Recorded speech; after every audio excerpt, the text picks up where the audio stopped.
Hey, let me ask you a question. Where are you guys from? San Diego. And what'd you do? You drove here? Why'd you drive here? We wanted to see this. Harrison Ford and Mark Hamill and Carrie Fisher and Billy D. Williams are here. When you watch the movies, you can tell that they were made by people who really cared about what they were doing. Seeing this part of it filmed, and there's all of the props around, and there's people lying on the ground, and it's all cruddy, but you know that they're going to take it back and put in the opticals, and it's going to be totally different. I mean, so we're all in Tatooine right now, yeah. so that's terrific, you know. By the time all 9 films are done, it's going to be like, I mean, I'm afraid to see what you guys are going to come up with. It's going to be amazing.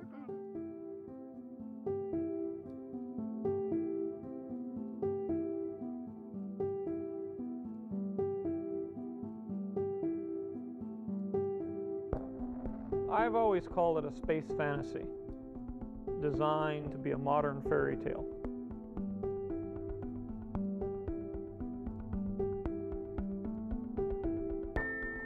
Hopefully, it will, justify it as a series, make you say, gee, what happens next?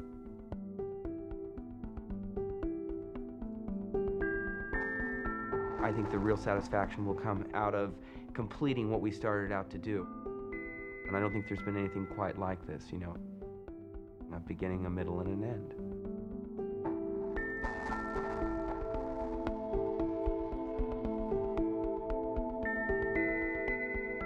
It is the final chapter. It's the big finish. So all stops are out and it's all go.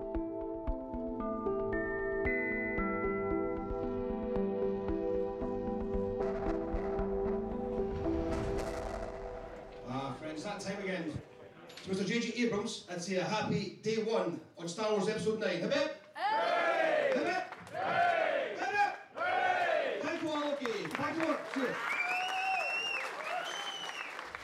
Today is day 1 of Episode 9, and we're starting on the Falcon, which is incredibly surreal to be back. I never in a million years, never thought I'd be back on the set. I'm so excited. It's not remotely what I'm sure it was like for the legacy actors to come back at all, but it is a strange thing to return to a place that you have fond memories and feel like you got to do something very special and sort of dodged a crazy bullet and was like, oh, I did it, and now to be back here feels really weird. We came into that first movie with a lot of trepidation. All of us, knew that we had this huge weight on our shoulders. And now to have everybody coming back and working together, it's kind of like the family coming back together. I can't even believe it. And that's made it really nice. We all know each other, the crew are used to each other. Oh my God. And now to finish it off with JJ is a blessing, And so I just get to enjoy my job. It's not just the end of 3 movies, it's the end of 9 movies. There's a lot to consider, but I couldn't be more grateful and I couldn't be more comforted by the company I'm in. I come to Star Wars first and foremost as a fan, so I have extremely high expectations. And the world of it means so much to me that I'm not easy on it. And so we haven't been easy on ourselves. This is the creative faces.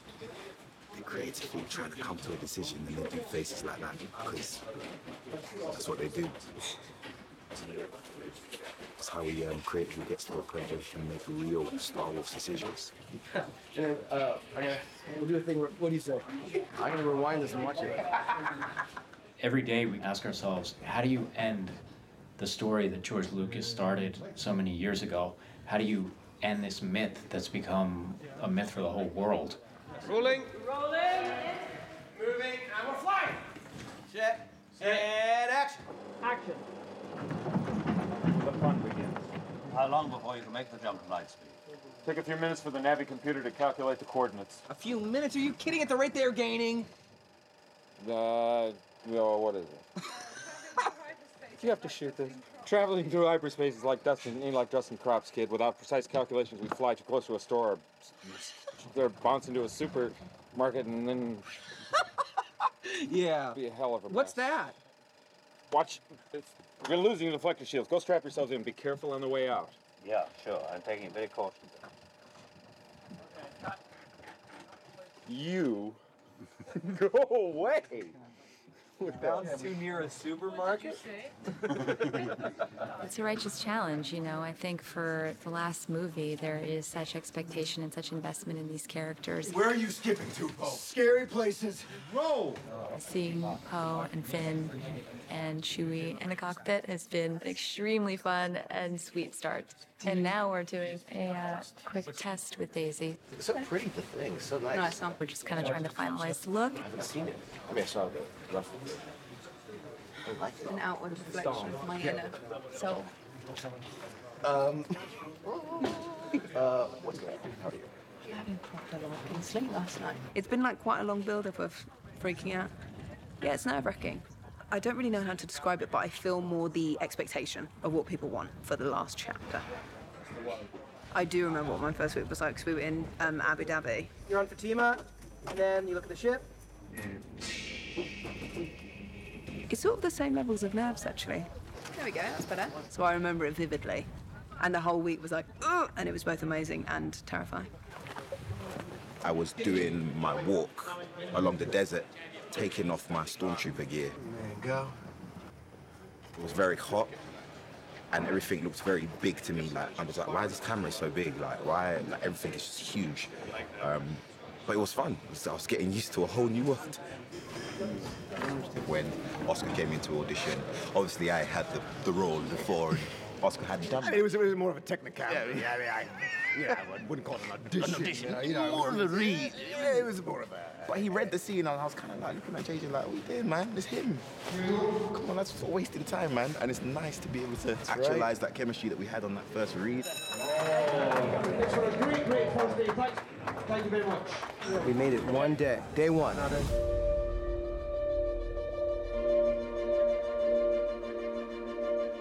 It is my honor to be the one to introduce back to this universe Mr. Billy D. Williams. I'm quite pleased about this whole situation, coming back as an elder statesman. Will you die in the movie? No, not yet anyway. No, I understand they want to carry this character on, and continue. I think he's going to be part of the heroes, you know. Well, look at you, a general, huh? You look damn good. What's wrong with that? Let's do it. Go backgrounds. I love the whole idea of a movie like this because it talks about the classic question, you know, about good and evil, and what prevails and what doesn't prevail. There's some things to gawk at. Trust me. You said it, Chewie. One last time. Sounds speed. Hey, Apple, take one. Gonna use your help out there. How'd it go? Not well, actually. It is the first movie that, you know, ostensibly this new generation had to carry on their own. As the End of 8 left the Resistance, you know, in kind of pieces, they've set up camp quickly with what they've been able to resource and access. It's weird coming back and kind of feeling this, like, earned confidence of having done it before, but also knowing that there's still going to be times when you're figuring things out and it's different and new and scary, but you can get through it with the people that you're working with. I love it. I like it too. It's really good. You want us coming through? I say hurry up. Making JJ laugh is my #2 priority, you know. Get the shot, nail the acting, make JJ laugh. Go background.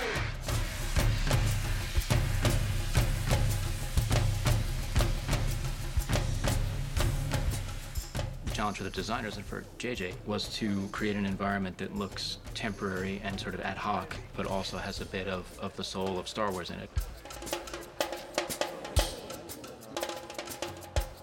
Looking amazing, guys. When I'm in it, I go, go. Look straight, yeah. That's it. That's amazing. Really?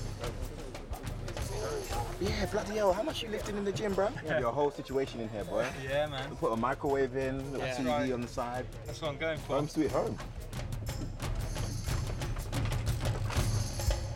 As we decided that we would link this place with Leia's past, it all started to come together. Kevin has the idea we could put the blockade runner in the middle of the cave, and that's why they're hiding out.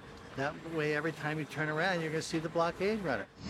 The blockade runner is the first ship that you ever see in Star Wars, the ship that is running from the Imperial Star Destroyer. It's the first time we ever see Princess Leia, and so it was trying to link this last film all the way back with the very first film by saying, this is how we've introduced her and this is how we finish her journey within Star Wars. You guys walk me quick, go. When we were doing 7, she knew that that movie was very much Han's story, and then 8 was very much Luke's. You know, the thing she had said was that 9 should be Leia's, and that's really something that we've tried to do. We lost Carrie before the movie began, so that was our first discussion, really. It's how on earth do you tell Episode 9 without Leia? We couldn't let Leia not be in this story. Action. Ray?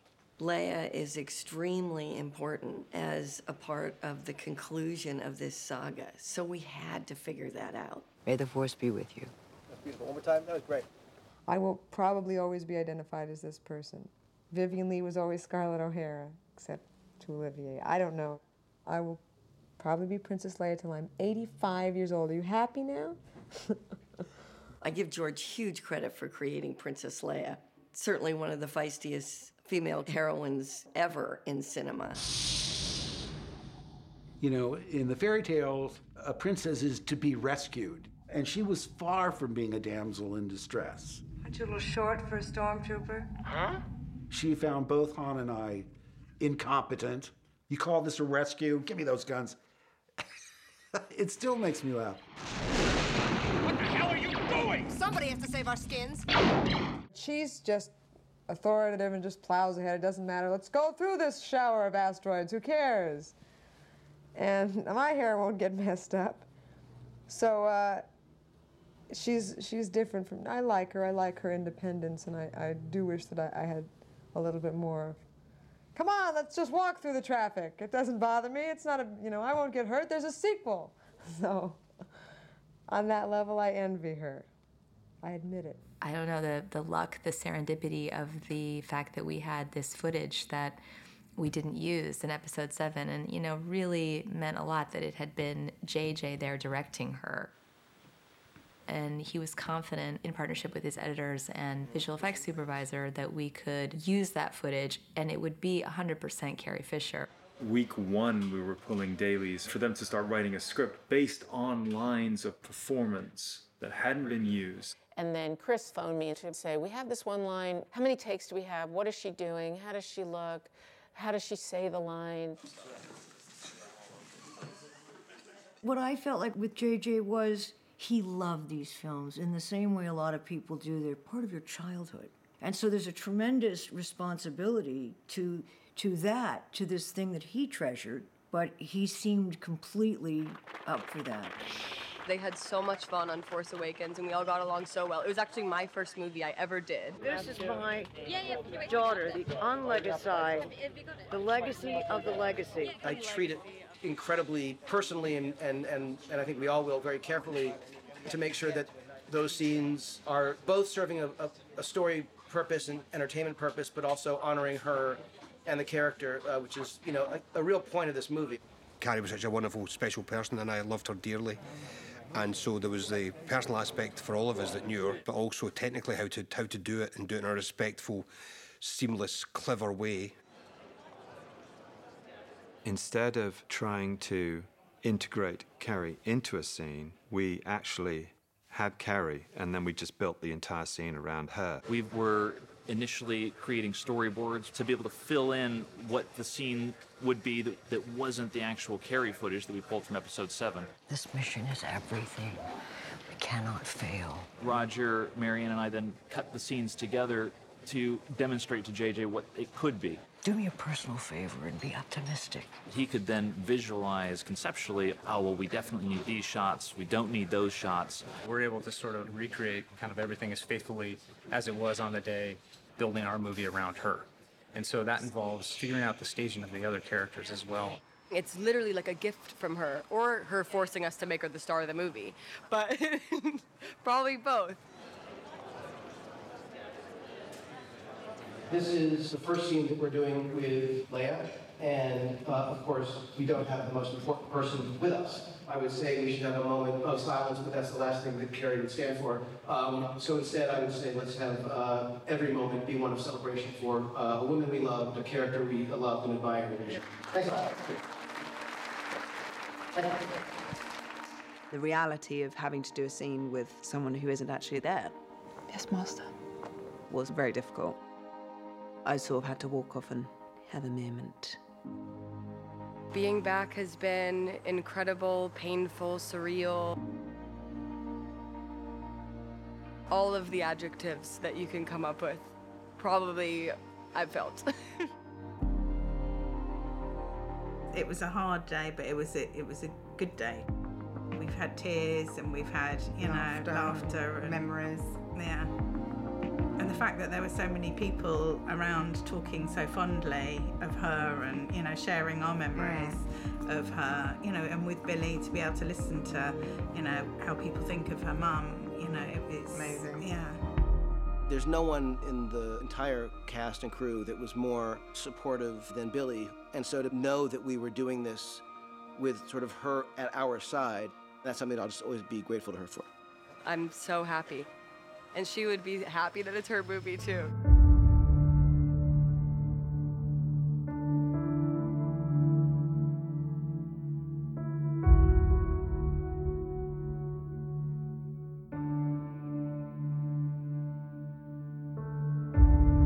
We asked some really exciting questions at the beginning of this as far as Leia's force strength.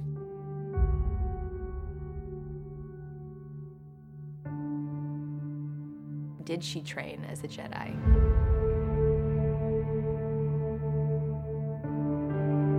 And the decision to make her part of that story was a pretty exciting one to us.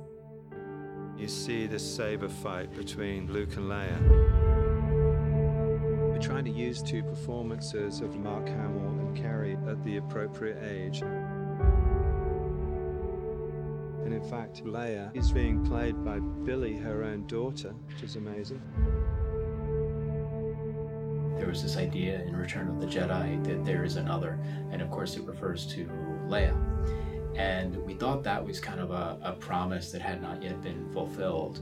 So when she says at the end of episode 8, we have everything we need. It felt like the perfect transition to this story where we come in and discover that Rey is continuing her Jedi training, but she's being trained by the other Skywalker. It's fascinating to watch an actress come into a role like Rey and to be 19, 20 years old. Even the idea of getting strong physically, all of that was new. And now as she's emerging as a powerful Jedi, and you're watching her as Daisy actually move through that process, there's an interesting parallel. Bit of dialogue. I went into it knowing that I wanted to be healthy, doing stuff that literally feels good for your body. So I was sort of combining a number of things. So I was doing essentially bodyweight training 5 days a week and then kickboxing twice a week. 1, 2.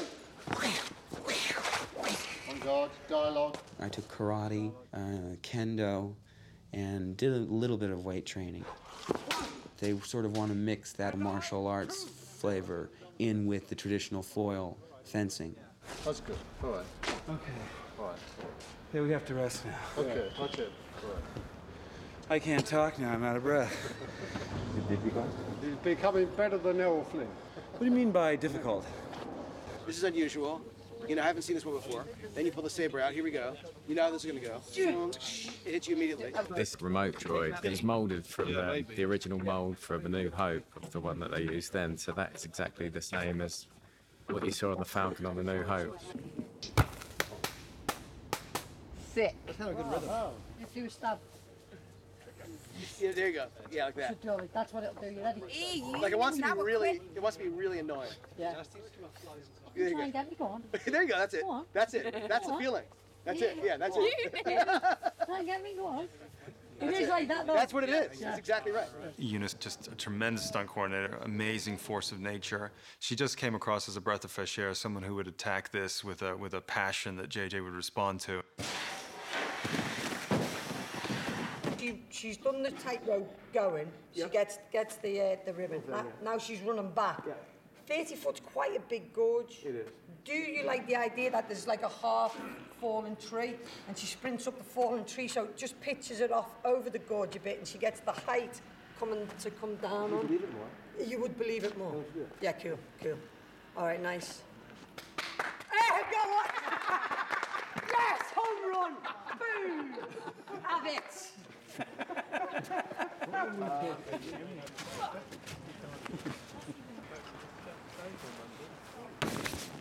How's that?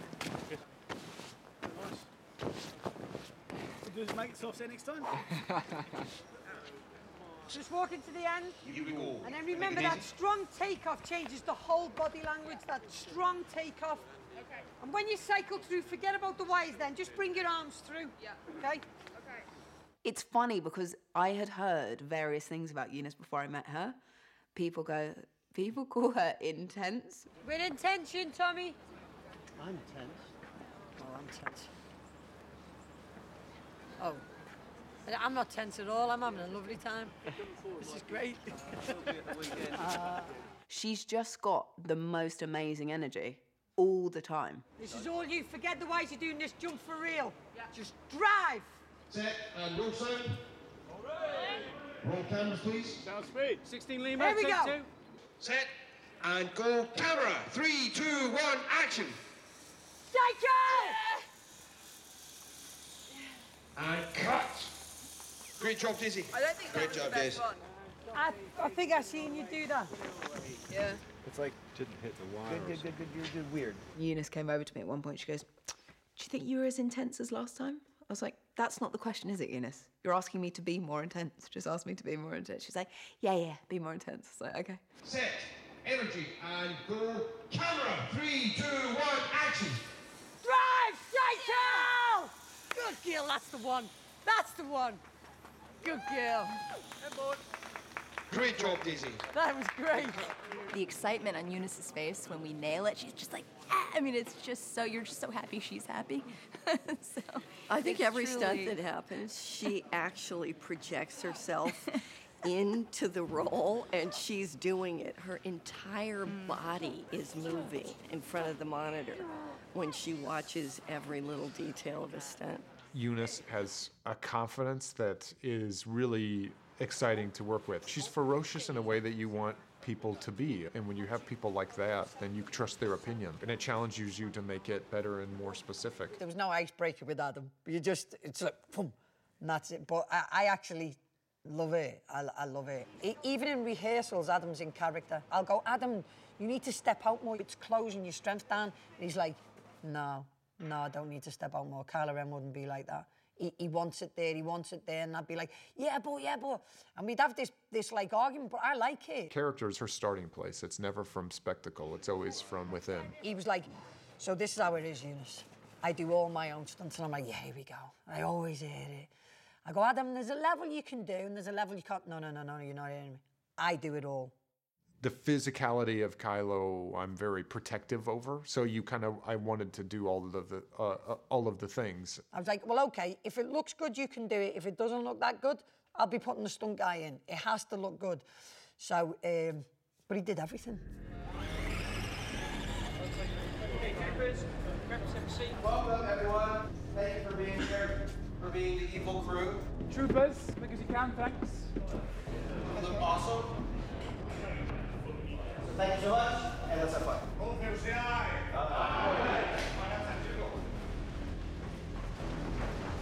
At the start of the movie, you find Kylo the most assured of the choices that he's making, going deeper and deeper into the dark side. The thing that JJ said to me when we first met was that I imagine a journey of a character where it's almost the opposite of Vader. Someone who almost starts the most vulnerable and kind of gradually becomes closer to his convictions, more assured about his choices, has metaphorically and physically killed his father. The unique and very deeply emotional and troubling way in which Han Solo meets his fate helps realize the full potential of the character that Adam Driver plays. What is it in the human brain that gives us the capacity to be as evil as human beings have been?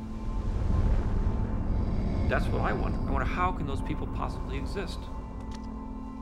Compassion and greed. We all have those two sides of us. We have to make sure that those two sides of us are in balance. What happens when you go to the dark side is it gets out of balance. At the heart of this movie is a darkness. It's part of Rey's journey to confront this darkness that's been there from the very beginning of The Force Awakens. We knew from the beginning that there would be a Heart of Darkness-y structure to the movie, and that this would be about Rey's journey to the darkest place, both in the galaxy and for her. But we had to work a lot to try to figure out exactly what that was, exactly what it meant, how the past would come into the story, how the present and future would interact with that past. The idea came up of, well, what if Palpatine lived on in some way? Within about 30 seconds of discussing that idea, we just knew that it was the right idea, because we knew that this has always been a story of Skywalkers and Palpatines. It's a generational story. I mean, the idea of the story of these grandchildren grappling with the same things that their predecessors had dealt with, it just felt poetic. My favorite scene from the prequels, Palpatine telling Anakin the story of Darth Plagueis the Wise and his obsession with cheating death. And it sits there like the greatest setup of all time.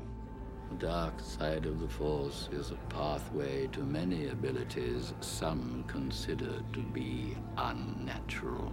So it could be this unholy combination of trying to prolong life both through medical means and through dark magic. I love that he already looks like his action figure. I feel I've been lucky for the third time. When George saw me for 10 minutes all those years ago for Return of the Jedi, I was suddenly the Emperor of the Universe. So then to get this call, it was once again a third time extraordinary experience. This is fantastic. This is so good. Is it still insane? It's insane. It's insane. It's actually getting more insane moment to moment. Welcome, young Skywalker. I have been expecting you. It's like he has this instrument that can go from, a whisper to this, mega roar. It sounds like he's got a tiger purring in his throat, and that makes the hair stand up in the back of your neck. This is the full Emperor now, bursting forth, as he always was. And it's clear that although I have the best makeup artist in the business, he doesn't. I hadn't seen him in his garb till on the day, and it was awesome. The way it's described in the script is so creepy and so weird and unsettling. I just want to see Ian be the Emperor again. I'm really excited about that. Look what you have made.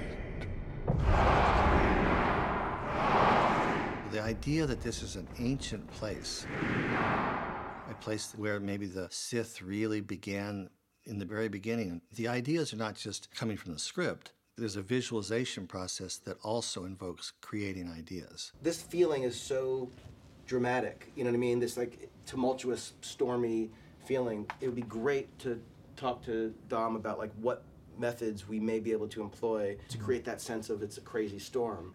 And just do it, in camera. One thing JJ was always impressing on me was the fact that Rey must feel small. We must feel like little people in a massive world. The context of it is I'm under the mustache. I'm an ant under the shoe of a giant. When we made these, a man was going to be about that high.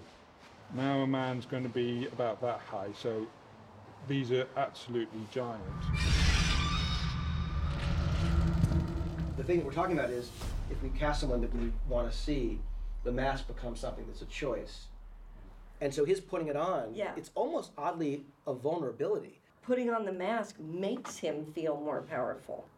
JJ wanted Kylo Ren to have the helmet, yet we had to address the fact that he had destroyed it in Episode 8.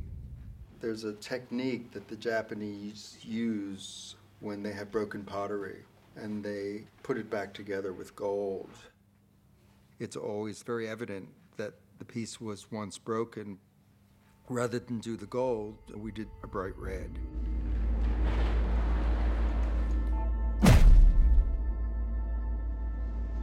It's really nice to be killed by His Lordship. You know, if you've got to go, then that's the way to go. So you'll be sitting.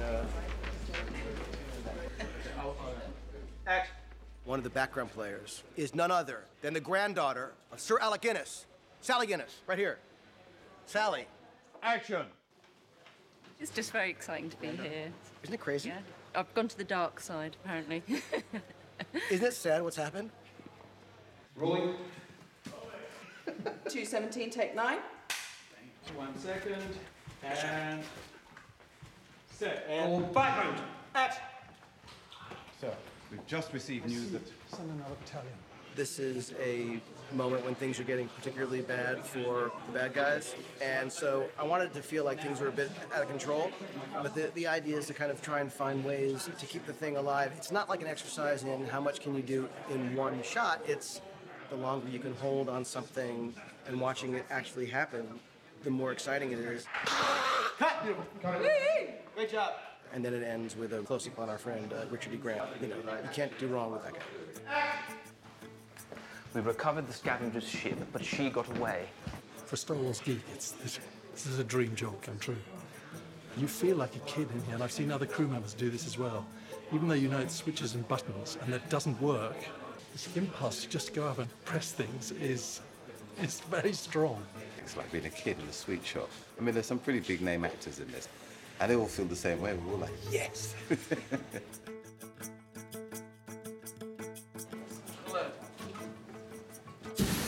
I've said to JJ, can you just pinch me to know that I'm actually here today?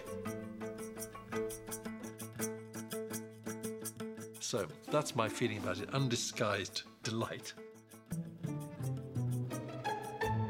Because Donald's such a good guy, it was extremely enjoyable to pull status on him. I have the very great pleasure of being shown the door by Richard E. Grant, which is lovely. So it wouldn't be so bad to make sure that when we do... To have a Star Wars gun to take out General Hux was an extraordinarily pleasurable thing to do. Tell him we found our spy. Beam up. The other two I enjoyed while I was making them, but there was the stress of the first time of it being the first time, and then the second time of everything being different. And this time it's really nice just to kind of allow yourself to sit back and look around a little bit and remember how amazing it is to actually be in Star Wars. The more emphatic you say yes, the funnier I think it should be. I'm the spy. What? You? Yes. Hang on. Yes. You? Yes. We don't have much time. Yes, we don't have much time. Yes, yes, yes, we don't have much time. Yes, we don't have much time. That last one was good. Great job, thank you. I think myself and Richard had competitions to see who could forget their line first. They overpowered the guards and forced me to take me through the ship. Oh, f*** that up. It was a... what is it? Sorry, what's his name again? It was a coordinated incurment. Allegiant Pride. Jesus, I said Pride now. This is what happened. At one point, I did have to shamelessly request of the director, could they please write this one sentence that kept jamming in my brain on a piece of card so that I could at least look at it. No, Alderaan, it's peaceful. We have no weapons. You would can't... prefer another target, a military target, then name the... name it, now! Well, a lot of times it has impossible dialogue to say. You can type it, like Harrison says, you can type it fine. There's no way to say it. You! The actual production is shot in England, and also Star Wars, by the nature of the exotic environments that we deal with, we sort of travel all around the globe and have things going on various continents, actually.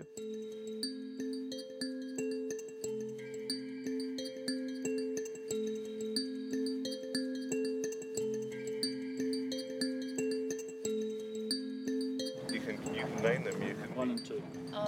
Evangeline and Levon.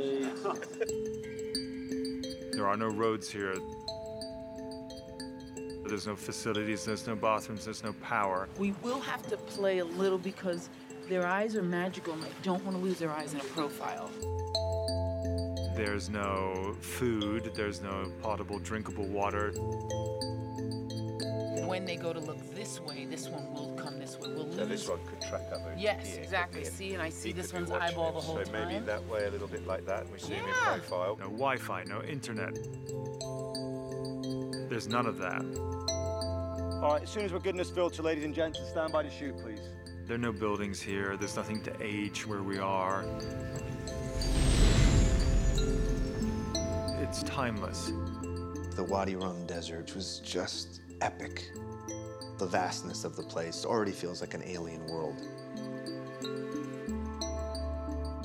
I always like going on location. It gives a much more of a real gravity to the scene. I understand it more. I feel like I'm really in the environment. It feels like a proper journey. We were in the desert for the first one at the very beginning, and now we're here for the last one. It wasn't the first desert I'd been in. I'd been in Star Wars since day one, out in Tunisia in 1976. Sand dunes and all that. This was the desert in Jordan that Ralph McQuarrie must have had in mind when he'd painted that original picture of 3PO.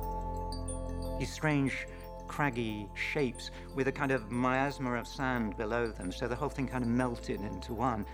It was heart-turning. In a way, it was like 3PO coming home.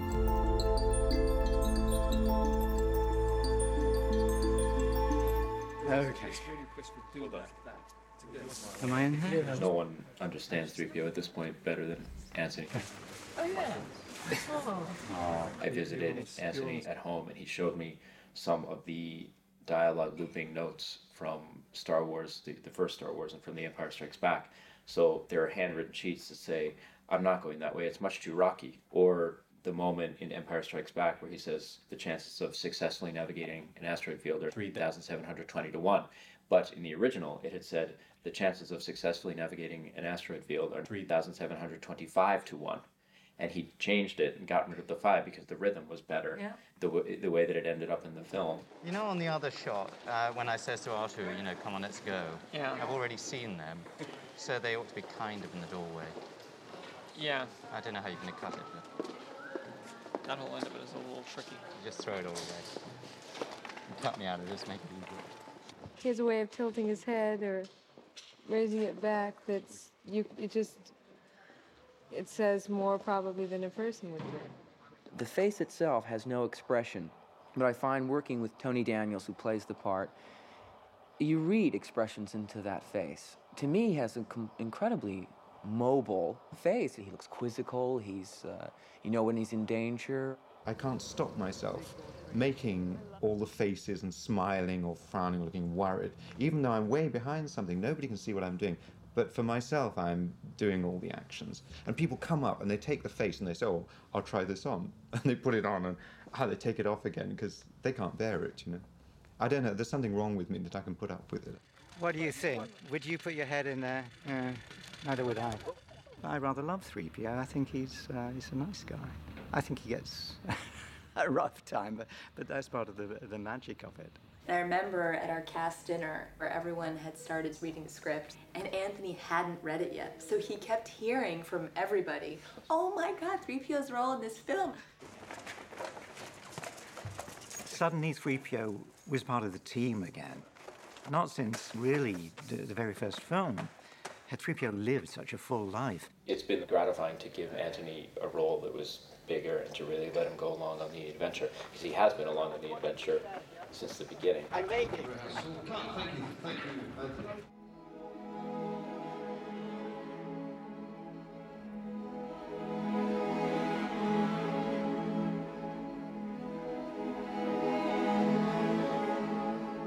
Start shooting the Festival of Ancestors, which is truly insane. I've never seen anything like this before. And the amazing thing is, that's literally the line in the movie that Rey says. When you think about Rey's journey through these films, she hasn't seen a lot of joy.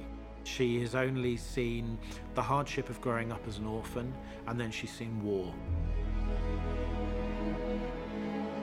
And the point of Pasana, the world that we discovered and created in Jordan, is for her to see celebration and abundant joy.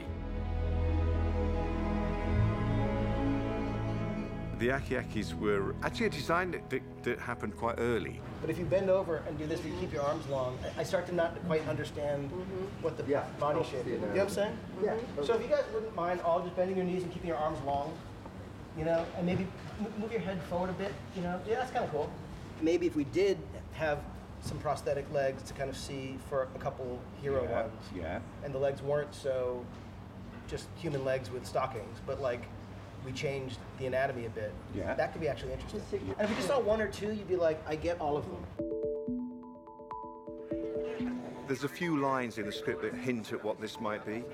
And then when we begin obviously talking with JJ, we begin sketching ideas out and coming up with something that's you know, feels like it may be a desert creature that doesn't feel misplaced here.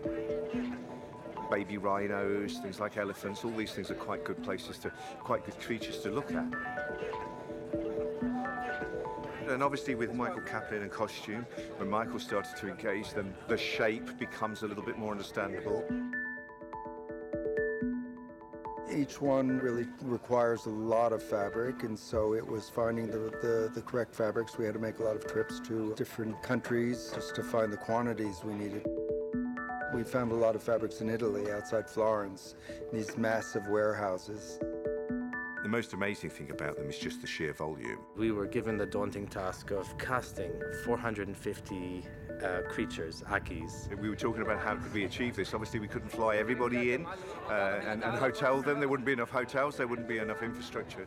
So the idea was working with the Jordanian soldiers and local Jordanian people here as well. The first part of today will be learning the ritual dance. Left. Right. Left. Make a noise. 5, 6, 7, 8.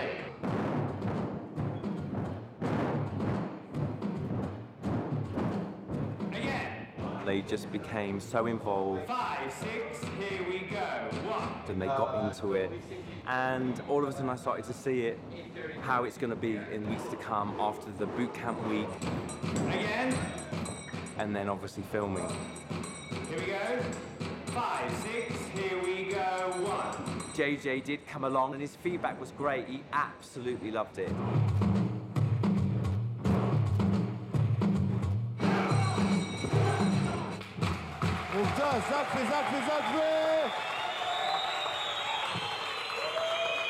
So take 10 minutes, get yourself a drink, have a breather. We'll all come back. You know, talking to the performers, I mean, for a lot of them, they've never done this type of work before. It's the first time for them, and they're excited. I felt awesome. I felt like a real alien, a real Aki-Aki. The more I'm in it, the more fun it becomes, and I'm having, like, the best time. It's really beautiful. Thank you, thank you. That's the main thing. They're excited, they're into it, and they want to do it, and that's all I could ask, so it's great. And then we're going to put it over Rob's head. And that was another army of people that were involved in that, just to get the creatures ready. Normally we're used to a one-on-one, or you have sort of 2 or 3 people to dress, and this is sort of so constant for the 2 hours that you've really got to push them through. Right, we're just plugging you in cabin. To get all those aliens on that set on time and to have them trained and be dancing. Is that all right? Yeah. That was pretty remarkable, I thought. We first came here in April, and there was nothing here. We scanned this whole area, and ILM helped put together a virtual version so that JJ could walk around with the headset back in the UK. Set deck designed all the tents, and now it's October. We've been here 6 weeks putting this up. So now to have the tents here and everyone in it is quite special. We're excited to get filming.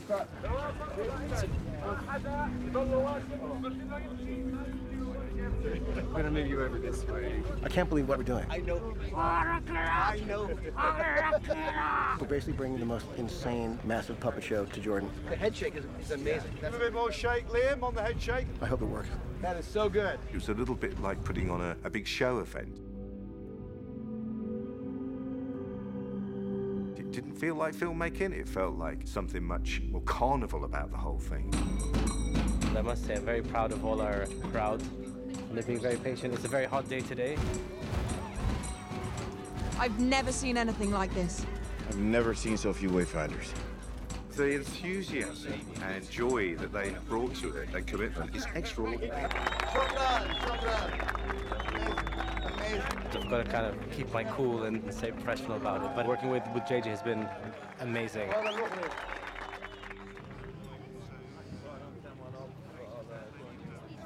We also did some little Aki children as well, which have a little part to play. And that was very sweet because they were all hand puppets and we literally dug a trench and put nearly 30 puppeteers beneath them. It's a 3-person puppet each one, and we've got 14. So there's quite a lot of us underneath the floor here.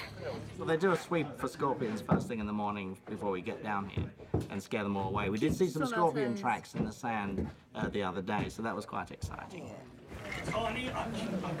You're actually seeing a kind of version of the world of Star Wars in one area. What you're seeing is a galaxy that is worth fighting for. And you got the gun there, like that, you're training it. And just literally relax and let it all go. I was shot by Chewbacca in The Force Awakens. And now you're going to be shot by... Lando Calrissian, apparently I've been told. I don't know if that's true. Just imagine that the second here, Yeah. now the lights are out, everything's flashing. I hope that that's true. I sort of gradually worked my way through the entire cast. Maybe everyone can have a go. Action. Pretty good? Yeah. Stand in the sand there. Almost. That'll be all right. No, that was pretty good. Yeah, okay, good. Yeah. All right, so if I can just do that. The stormtroopers have discovered us, and we have to run away. Easier said than done in my case, of course.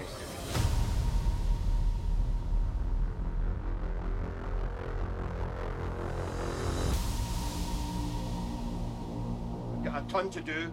We had a 20-day schedule. We decided to make it a 16-day schedule. The work hasn't changed that significantly, so it's not easy here. You see all different departments working really hard in can be some really quite challenging conditions. Well, it's quite dusty. Hot. And then, you know, you have your occasional dust. It's quite hard to work in the desert. Everything takes a little bit longer. That pesky sand and the wind get in the way. My name is Ali. This is my first production. And I just want to see Chewbacca, man. Chewbacca, holla at me. I love you. I love you. Oh. Ladies and gentlemen, Jonas, scoop the Jonas.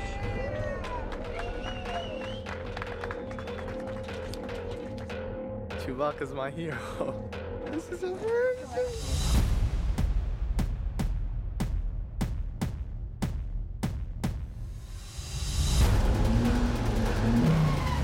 Our bad boys end up going that way. It's an amazing exercise to do second unit, I gotta say.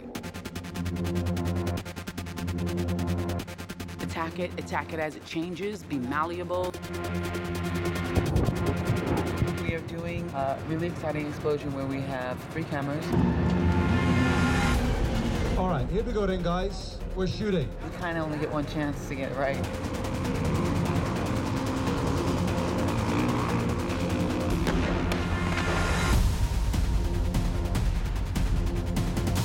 I don't think there's one person here that would want to be anywhere else right now.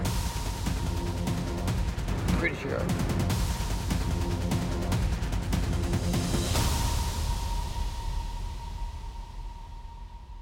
And 3, 2, 1, bang! We are here to safely drown the heroes in sinking sand without scaring them or injuring anybody.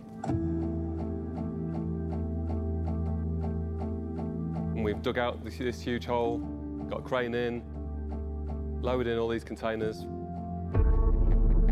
And thanks to the local army, because they provided the digger and the labour to do that.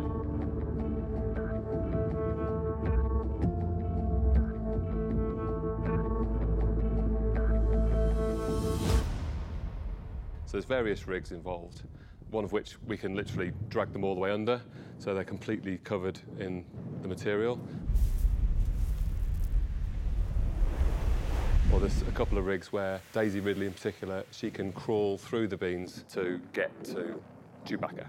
She stands here and she sinks down through the sand as she's moving forwards. So we're using a combination of materials, like this is one of them.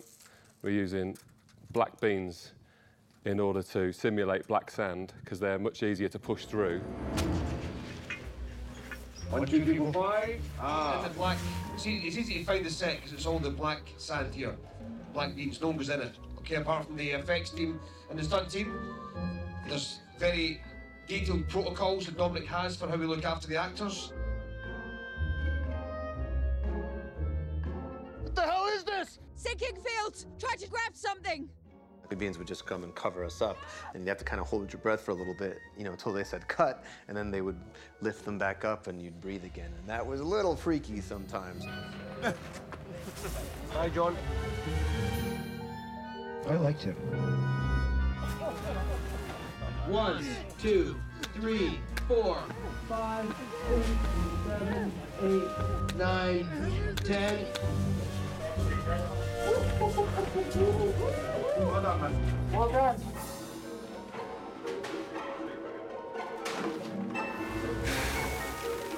I get a bit claustrophobic. I remember coming through the first time, and you sort of have to hold your breath, and like panicking. I got stuck in the air bubble. Everyone good? Great work. I think people were sort of joking about it, but it was awful. Ray, look, I never told you. No! And cut. Beautiful job. And it looks amazing, but it was awful.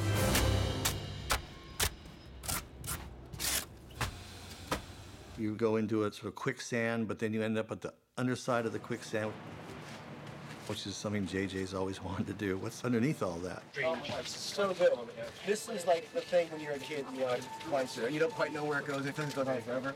And then essentially, as you always are, whenever you do something like that, you're in the subconscious. Now you learn things. What do you learn? You learn what happened to her parents. You learn about her ability to heal. Even when faced with something that could be perceived as threatening. And you look, and there's a snake, a giant snake, a huge, scary giant snake. Oh my God, and it goes up. And Anthony. There are so many new characters and situations and effects. I thought they would have used them all up on the first Star Wars.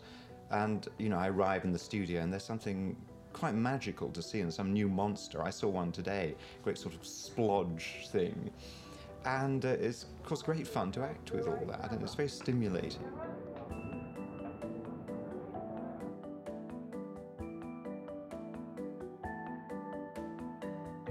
I couldn't believe what the creature department had come up with. The most wonderful piece of engineering and puppetry, because various members of the team were coiled inside the quads and sort of rolling it and slithering it. And at the back, somebody's got this main arm, you know, woof, and the face is coming out, you know. Swing left and right. Being like a big multi-person puppet, we all have to work in synchronization with each other, and if one of us is out of time, it kind of throws the whole thing off, and it can look a little bit clunky. So yeah, we all have to kind of tune into each other and really feel it.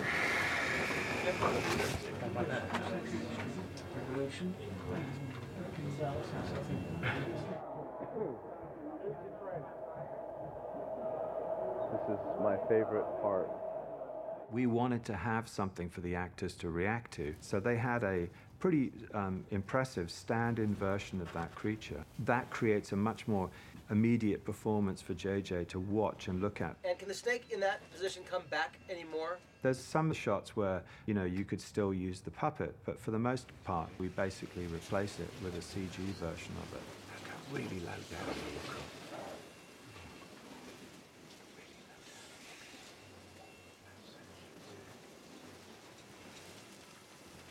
you can sort of be like, it's sort of taking something out of you, but you're kind of focused on it. And then it could do the inhale. Good job. Christ. Take any longer, I would have gone and got a popcorn. I'll tell you what, weirdly, I felt such a connection with the snake. I'm not joking. Are you kidding? No. Because I totally did at the end when you were healing it. Yeah. That's amazing. That's what acting's all about. You can't sort of go home and rehearse your reaction to a 9-foot ice monster's breaking through a wall. You know, you just have to go on the day and see what happens. But it's never dull. What? I'll be right behind you. It's fine.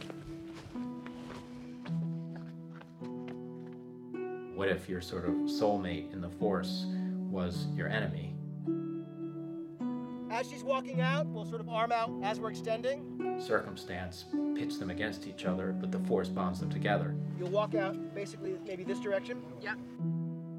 And the saber is in your hand here, yeah? So try the other, to turn the other way, please. That's actually probably better. That way I get the saber coming across the camera. Yep. You know what I'm saying? Yeah. They understand each other almost from a point of view of fate, and yet fate has made them enemies. And 3, 2, 1, go. Cut. It'd be cool to do a couple versions. One that's more determined, one that's more afraid.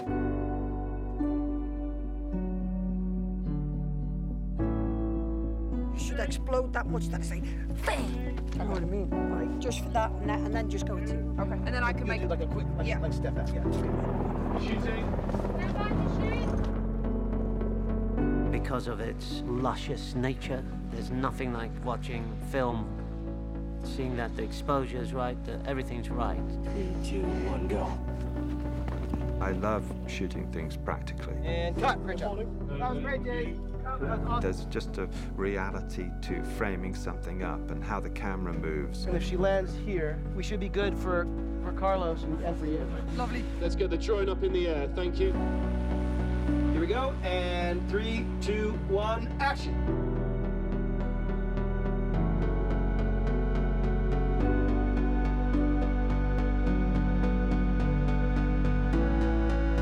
That's incredible. Yeah. Could you play A at 60 frames? It's tougher emotionally than I thought it would be. The stuff with Adam always has been so emotional, trying to find that balance of feeling the light side but also feeling the draw to the dark side.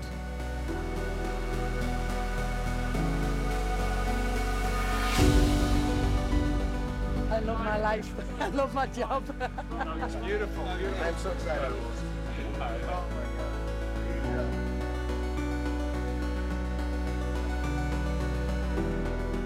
He learns that over the course of the movie that they're two halves of the same thing. I think it just, if anything, reaffirms what he knows intuitively and has known for a while, but hasn't been able to articulate until he can.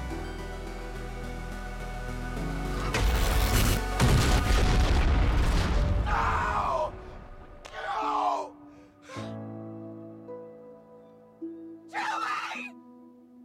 We did versions when I'm just looking at it and versions when I looked at my hand, and doing it felt horrific. And that's really, I think, obviously when you start to see that all is not well.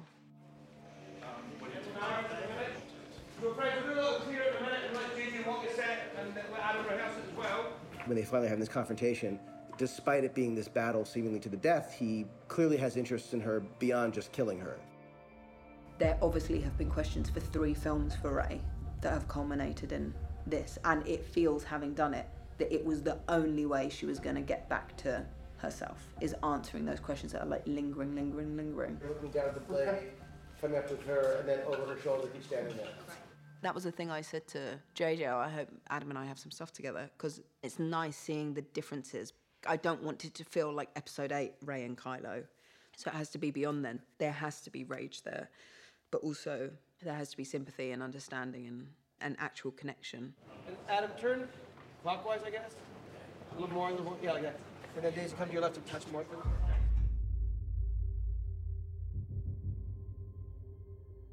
So the force connection, which becomes the fight in his quarters, took like 2 or 3 days, and it was pretty tough. I think that was the first fight we did. And so in my mind, I thought, oh, we'll just have pickups in Kijimi. That'd be great. We'll go to Kijimi. And then we were shooting outside. It was absolutely freezing. And there were really technical things we had to do. And some of the moves were really difficult. And I thought, oh, I won't have to do these. And then obviously I had to do them. Yo! Yo! Yo! Yo! Sorry. Sorry. Baker 124 Charlie, take 3.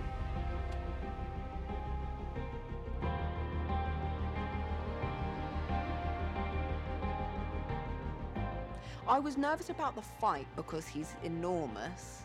That was really my main worry. But then once we got into it, it was pretty cool because it's more like a choreographed dance. And it felt like it really paid off because I think we both really knew what we were doing and how we were feeling, and it was great.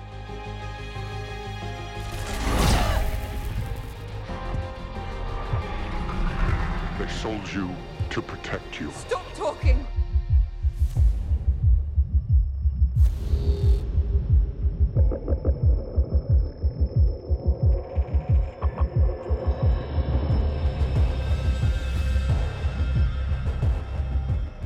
The set of Kijimi was one of the wildest I'd ever seen. It's epically big. It has street after street. It's like stairs leading to stairs. The walls were easy, the windows were easy, bloody roofs. 400 construction guys, it's like running an army.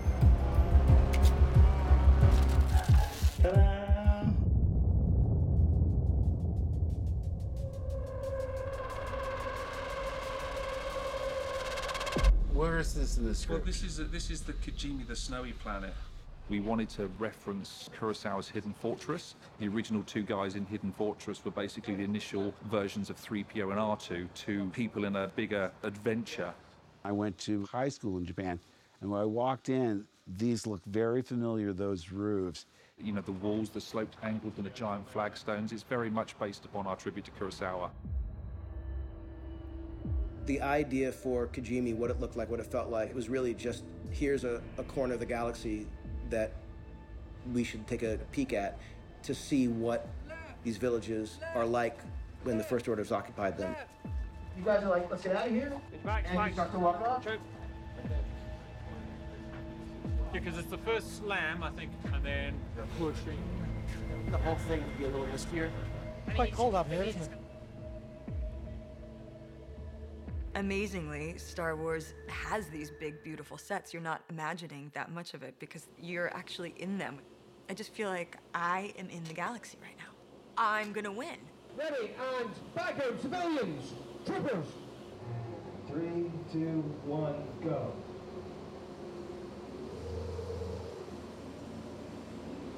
We knew that we wanted to learn more about Poe, we wanted to learn more about Finn, but the challenge was to do that without stopping the film. Sometimes it takes a couple tries, you know?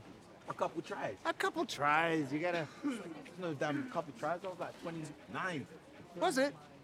Didn't feel like that much for me. They're everywhere. We gotta find another way. There's an Arthur Miller quote, which is that every drama is the story of the birds coming home to roost. And I think that's somewhat true for everyone in the story. Poe and the way that he left things with Zori comes back in the film. Heard you were spotted at Monk's Gate. Thought, he's not stupid enough to come back here. I love that we get to go back to when he was a young, scrappy guy. Poe and Zori have history. Okay, well, you had a little moment in time there where he was caught up in the spice ring. I think they were like a lot of people in Star Wars. They're surviving in the only way that you can. You were a spice runner? You were a stormtrooper? Were you a spice runner? Were you a scavenger? We could do this all night. You know, she takes a guy out. No, just for the chance to win it. And then that's the end of the show. She's just really cool. Bounty for her just might cover it. I have 3 kids, but there is nothing I have ever done that my son has thought was cool until this. So, JJ, Yes? It will be the twirl on one and the pull out on action. Okay. So, Carrie, the gun goes up on action. 2, 1, action! JJ told me he wanted it to be always this kind of alluring, wondering who she was. Like seeing people and them not seeing you is very unnerving. And action. I've saved up enough to get out. I'm going to the colonies. You want to come with me? When the visor comes up and you see those eyes, that ended up being one of my favorite scenes to shoot because it's a real moment of connection. And you often don't see Poe vulnerable. It's that way that sometimes these people from your past that knew you in a different light, they say that thing that reminds you of who you are. Spectacular, Carrie Russell.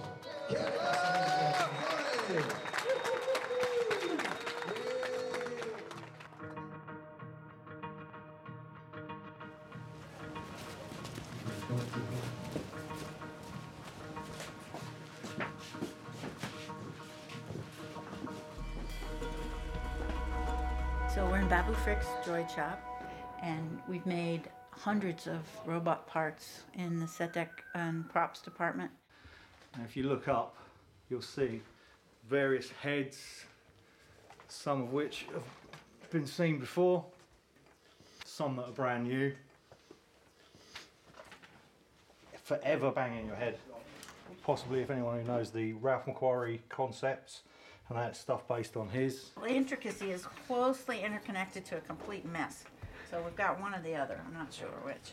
Our team is luckily very well versed in Star Wars. Greebles. Greebles was the word apparently invented on the first Star Wars film. And there are numerous pieces of greebly, which is an English term for dressing on the barge, aircraft pieces that are made to look into a kind of a space configuration. It's to make something look more technologically advanced than it actually is. And it can be as simple as just adding a couple of little buttons and a little shiny thing. It can be a verb or a noun. We will greeble that. Find some greebles. We're out of greebles. This has taken, I think it's about 2 to 3 months to get this quantity of stuff, and that's a team working every day, churning stuff out. We've also made a very special gallery of items to commemorate the participation of John Williams. No way. Here, let's do it. John Williams was having lunch with Kathy Kennedy, and the idea of his being in the movie came up. Kathy told me, and we were both like, well, we have to do this. And I said, oh, no, I don't want, that's too silly. I wouldn't possibly do that. And then I mentioned to my wife, Samantha, and she said, oh, you have to, that's more important than doing the score of the film. You've got to be in it.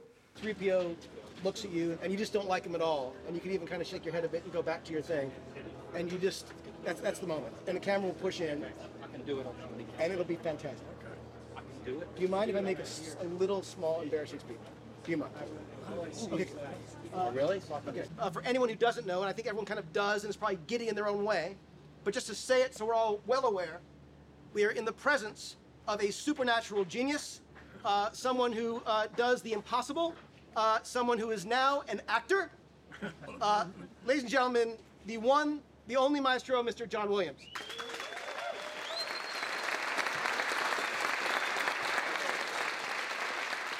"40 years, this thing. So we're going to play now the last piece here, which was the first piece then. In 1976. 1976, when I was 12. Okay? And it sounds like this. 1, 2, 3.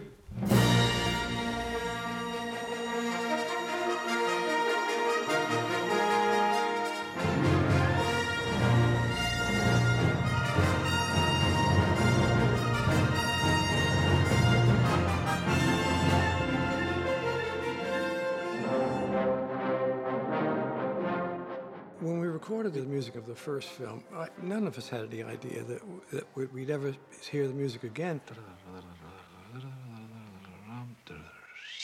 I feel very privileged to have been able to do all of them to this point. I don't think there's anything quite like it in the history of film. We have the opportunity over decades to take the same material, use it again, and add something to it, and revoice it and rework it.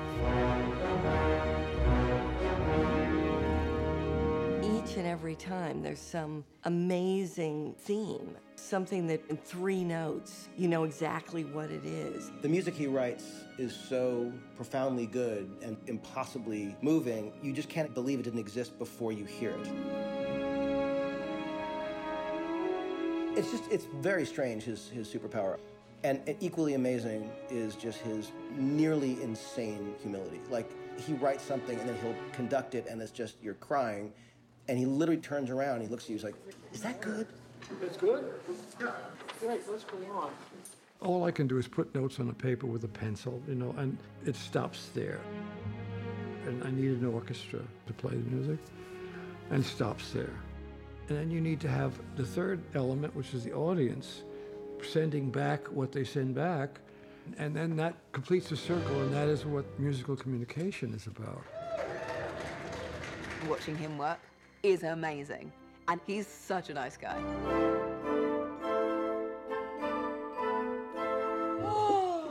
Race theme for Daisy. That's for you. Okay, that's all right. Huge. You see here? I think I'm gonna Don't cry. get any fingerprints on it. Oh, come on. That's her first page. He's had 51 Oscar nominations, and we thought it would be fun to do something as a kind of celebration of what he's done and who he is. You are surrounded by all this apparent junk. Yeah. Every single item has been very purposely chosen to represent one of the 51 Academy Award nominated films that he scored.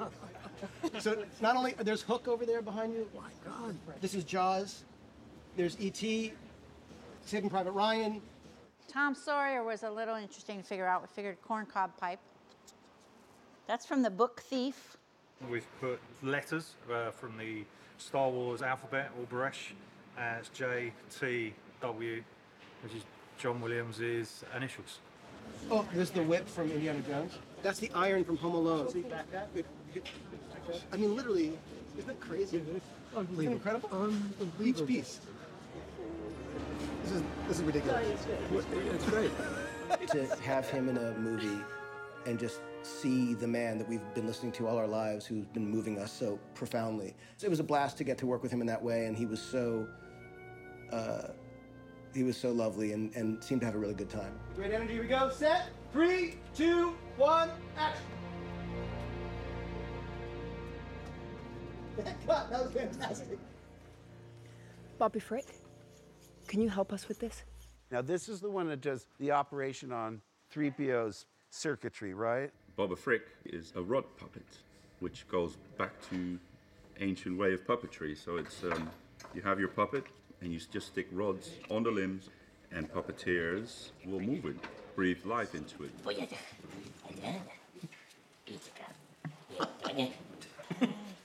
That's great. So that's the simplest version of him. But obviously we would mechanize the fingers and the toes and the face and all of those things. Oh my gosh, look at that. This is particularly small for an animatronic head. I'll bet. So we're going in this tiny head, there's 13 microservos. And they're all individually powering, just so we can mix it up a bit.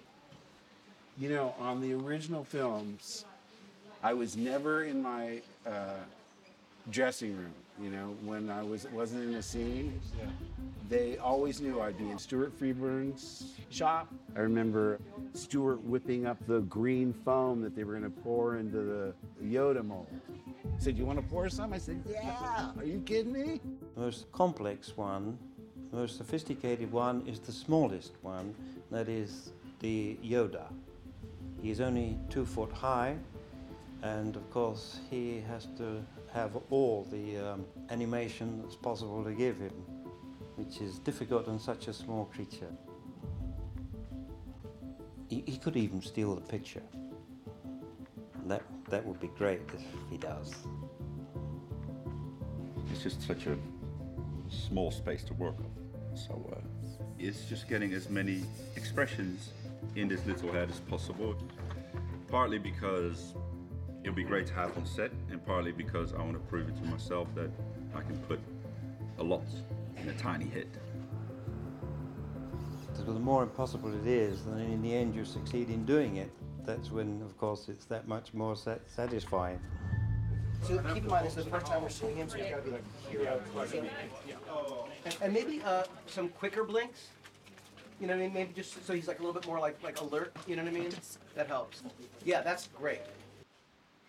Is that unusual for an actress to be doing that, or does she have puppeteering experience? Well, it's not common, no. I met the creature team, were amazing, and they handed me this machine and said I've got to learn how to work the mouth very quickly, and I didn't know that was going to happen. So that was a bit frightening. It's a mouth right over there, can you see? So if I do this, This is actually the first time we've done this, where we've had the talent performing the mouth at the same time as delivering the dialogue, which is good fun. It's really good fun. And she picks it up really quickly. Thank you, Matt. Thank you. A lot of the time we would have another puppeteer do the voice on set and then they would dub it in ADR afterwards.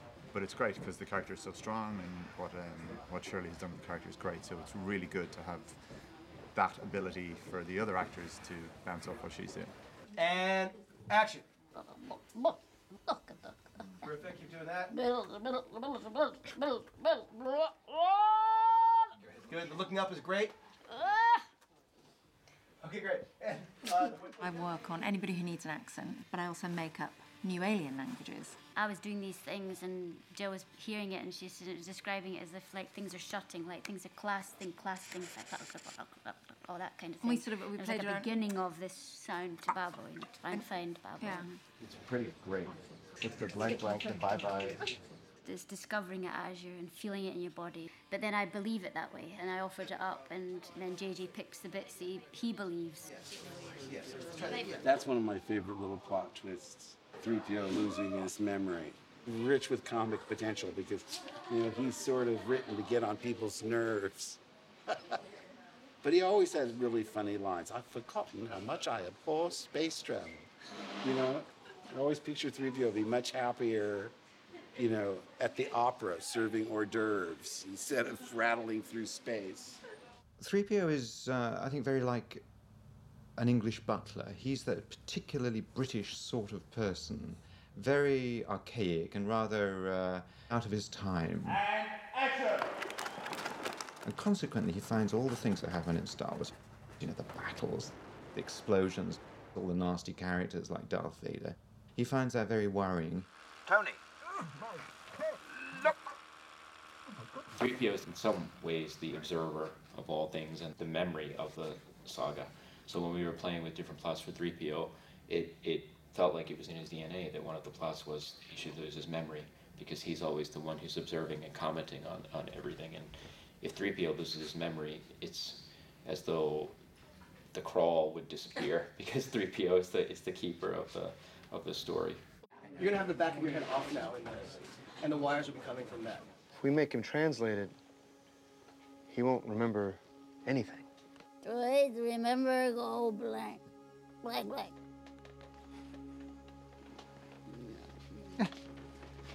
If this mission fails, then it's all been for nothing. All we have done, all this time. Often Star Wars characters sacrifice themselves. I mean, think of Obi-Wan Kenobi. He went to battle the dark side, Darth Vader, and sacrificed himself for everybody. And now 3PO's doing the same thing. And you know, he's not too ready to do it because he's going to be destroyed as himself. There'll be a spark, which you'll probably hear. Yep. As soon as you hear the, you can just, you know, action, working. 3, 2, 1, spark! The fact that 3PO is willing to sacrifice himself is because he belongs to the team. He loves the team, the humans. With 3PO, I think he's one of the more human characters in the film. Might I introduce myself? I am C-3PO, Human Cyborg Relations. And you are? Okay, that's going to be a problem. Hello, I'm Bubble Freak. And then, even from right here, you're gonna be like, That's going to be a problem. Yeah, there you go. Classic. You got classic Poe. And then we might actually go from Zori's line to the close-up of Babu saying, against the Chipotle. And action. Go.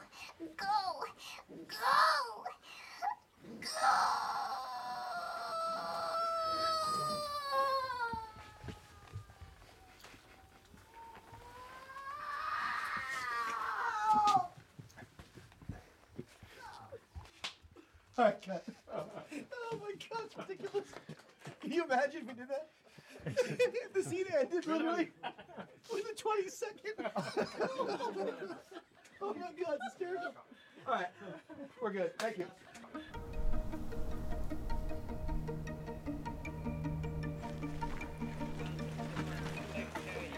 Morning. Hey, good morning. How's it going? Good. That should be all right. It's just the biggest thing I've ever seen. It's like more people than I've ever seen concentrating on one thing at a time. But it would be up there a bit, just because of the scale of it. Yes. If you look at it from, I think, a wide shot, you'd see an arc. Perfect. Okay, great. The atmosphere is just so friendly and like welcoming. It's backwards. Oh, you're saying? And you're looking into it. It's also really lovely to see the whole cast come together and to know that I'm like the new girl, but like part of that same team, part of that same family. It makes the bigness of this film a little bit more personal. First positions, please. All right, here we go. Ready, set, and go. Jana, action. Action, horses. Rough landing. I've seen worse. I've seen better. My first day of Star Wars was definitely memorable. It's like a stimulation overload. It was just like all of the things, like so many people, so many animals, so many flies. All the flying ants rise up from the ground and decide that it's their time to, you know, do whatever they got to do in the air. Them bugs, man. It was funny on set, you know, when stuff like that happens, we all kind of just react in a normal way, laugh by it, and keep on moving.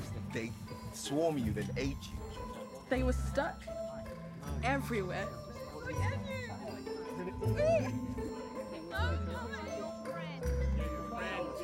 Buggy planet. Sorry, how about that? They got caught in my fro. It was a lot.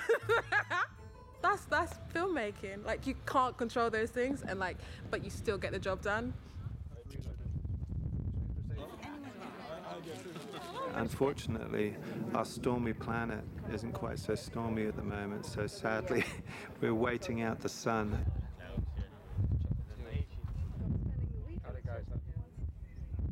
Just the practicality of working under those conditions, you know, there are different issues that creates, challenges that you know you have to overcome. Hey, so we're going to give up on this shot because it's never going to get cloudy and it's going to keep getting more and more floodlit. So we'll bail on this shot, we'll do it another time. We should move the shooting crew down below to the low level. Here we go, clear frame, and we are rolling. Crane action.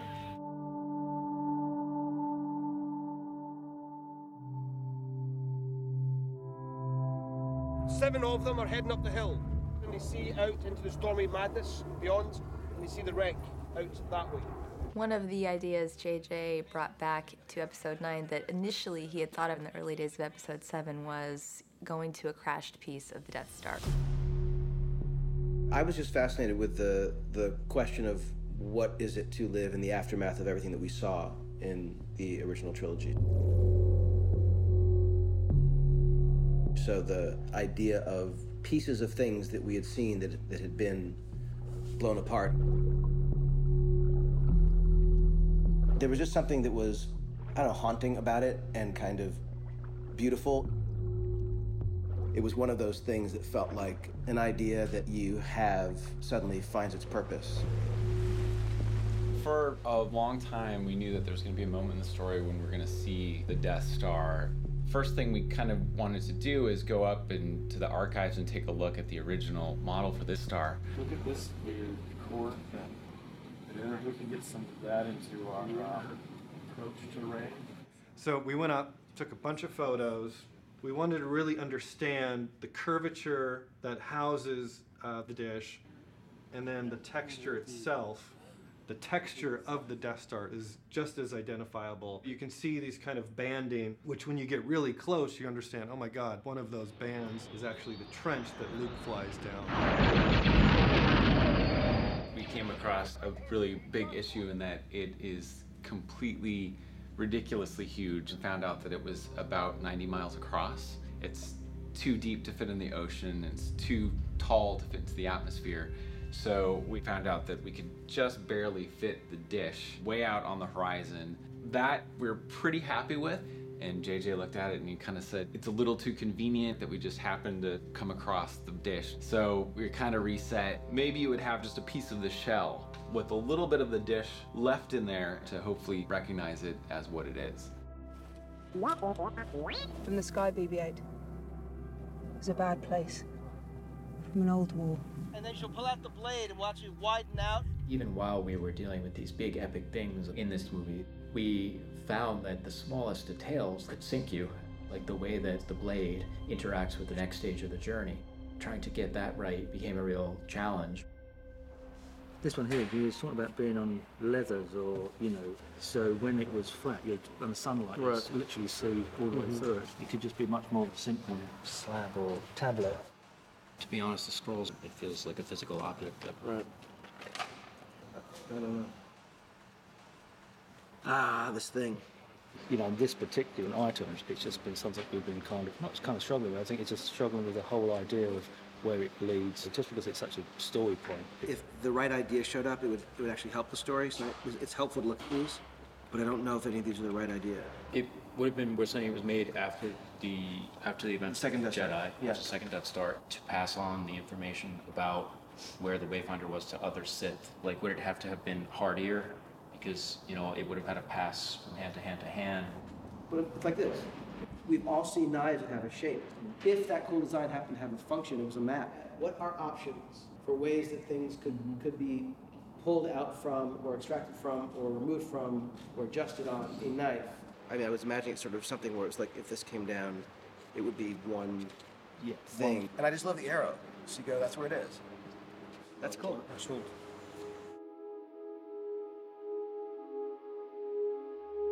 The Wayfinder's there.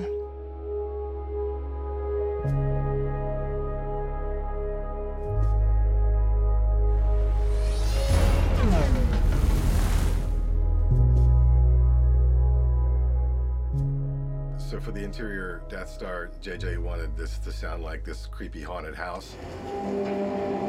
Scary winds, creepy metal creaks, weird whistling sounds, and so we just kind of by accident happened to find this structure that was made out of shipping containers. So it was a really windy day, and it was the craziest sound when we were inside, all that metal and creak and banging. It was like, oh, this is the Death Star. This is exactly going to work for the Death Star.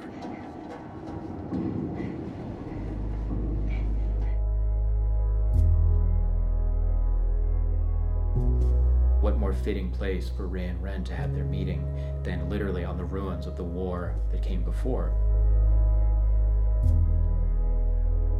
We thought, well, surely the place that they have to meet is in the throne room, which involves both of their grandfathers and involves their shared history.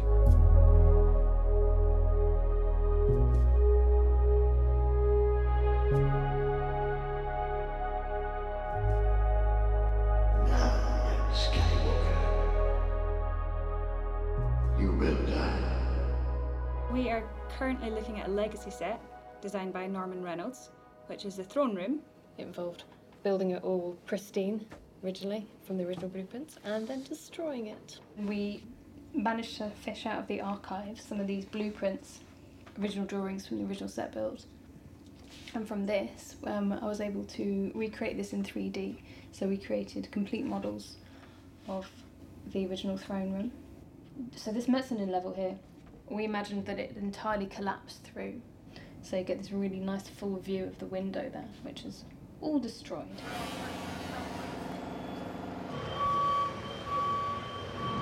This is the Emperor's throne, and it's fallen from the floor above down into this floor, which is where Darth Vader and Luke fought for a bit. When you're building destroyed sets, it's very hard for it not to look fake, like it's been cut with a saw. So Claire drove over it with a forklift. I drove over panels to make it look better, yeah. Let's try one, please. And you can see it in everyone's faces when they walk on that set. In the throne, they're just like, can I sit on it? And you're like, no, you're not allowed. What was never in the original films is a secret vault room, accessed through his throne room.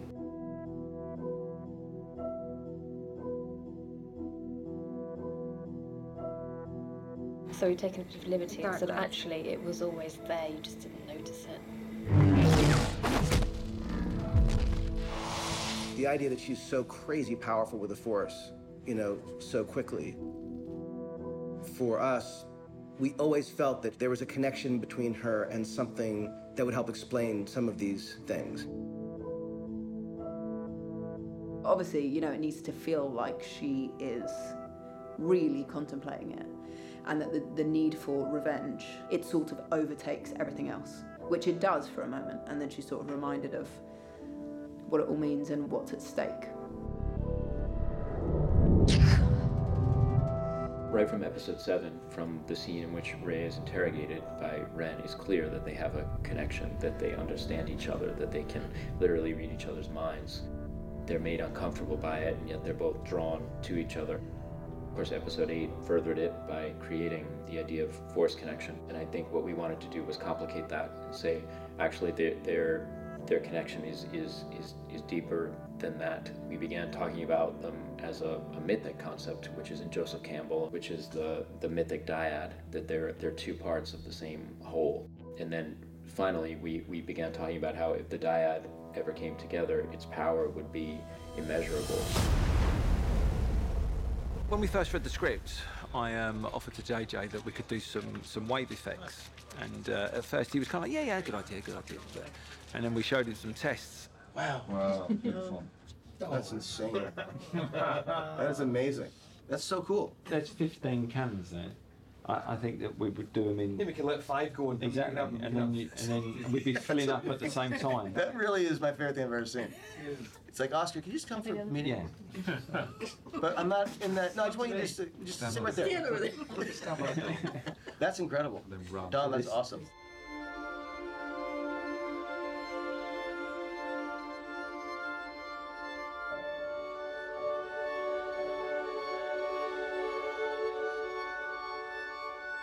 We knew that there was going to be a central fight, and we wanted it to be the saber battle of all saber battles. We really started thinking about making it as operatic as possible and sort of reducing the scene to just them and the elements around them, so that the epic quality of this duel would be matched by the surroundings.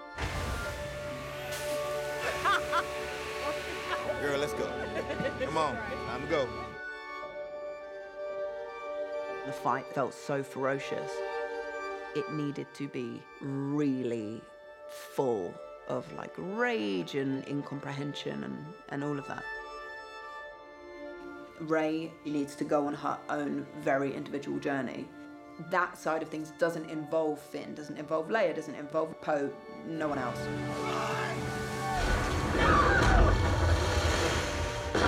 The thing that became more challenging is we were being doused in water cannons and it was November in England. The water would come. I would be like, I can't breathe, kind of cold. Hot water bottle. It's freezing. That was fun. It was really physically exhausting, and you were like wet and soaked and cold and on wires. I loved it. You know, it's like how many times are you going to get a chance to do that? I did want to murder Dom special effects because there were a few times where they said no water cannons. And when I say mid-scene, literally a dump of water on my head. I remember watching the top of the water just starting to come over. And I watched it was like slow motion as it rained down on Daisy. And the true professional that she was, she carried on, but I could see in her body that she kind of tensed because it was gold. And as the water settled and they said cut, she shouted out very loudly, "Dominic!" Of which I didn't want to be on the set at that moment in time. But then people really thought I was really tough after that. And JJ was like, you have so much crew respect, so it was great. It was actually my birthday one of those days. I don't know if that means anything. It's not like I wanted to kill her more because it was my birthday. But it was really exciting. You know, huge water cannons are shooting how many thousands of gallons. You're you're exhausted, you're tired. It's like, it's great. That's what you kind of hope work is.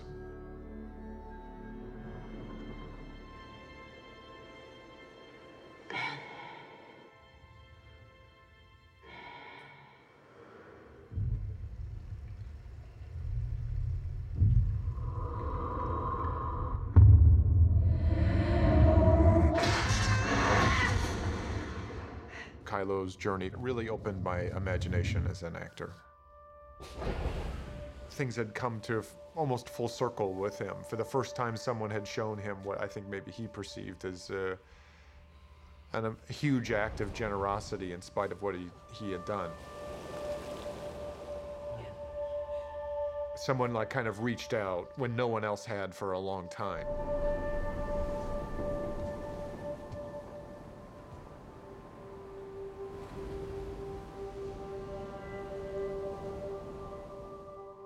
I know what I have to do, but I don't know if I have the strength to do it. Repeating the same exact scene from The Force Awakens line by line, I thought was a really beautiful way of showing, is he real, is he not real? Is it a conversation that he's been having for years in his head on repeat? You do. It's both ambiguous and totally clear. It's not that I wanted Han Solo to die. I wanted Han Solo to be able to lend some significant emotional weight to the story. His destiny is resolved in a, I hope, a powerful and effective way.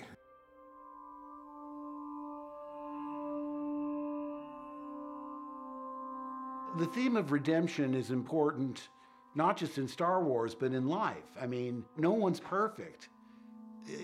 Jedis make mistakes.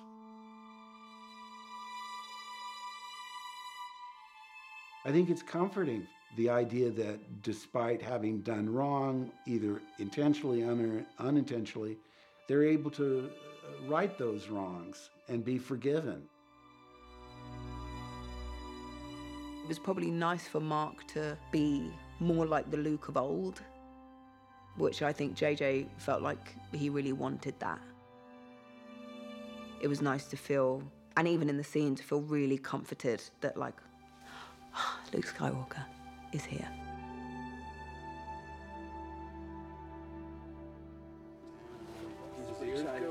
But look, yeah, because look, it's little thumb in the bottom. That's kind of good. Yeah. All right. And then it's all. All right. All right.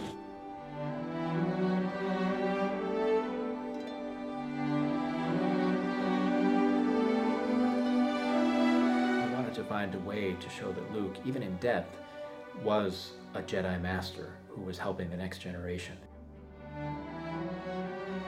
We thought about Empire Strikes Back and how the one thing that Luke doesn't manage to do in Empire is raise his X-Wing out of the swamp in Dagobah. When we saw in Episode 8 that the X-Wing was under the water, we thought, well, maybe this is the way to bring it full circle.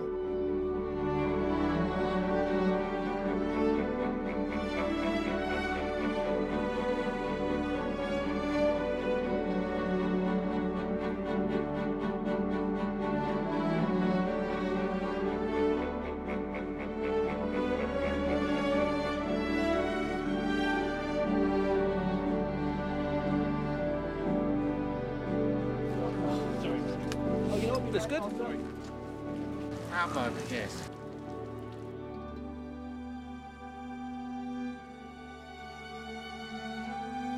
I hope that if there's any lasting legacy of the character is the idea that you can accomplish anything you want if you are selfless and willing to do what's right for the greater good. You know, he was a symbol of optimism, and I think that's probably the most satisfying aspect of the character.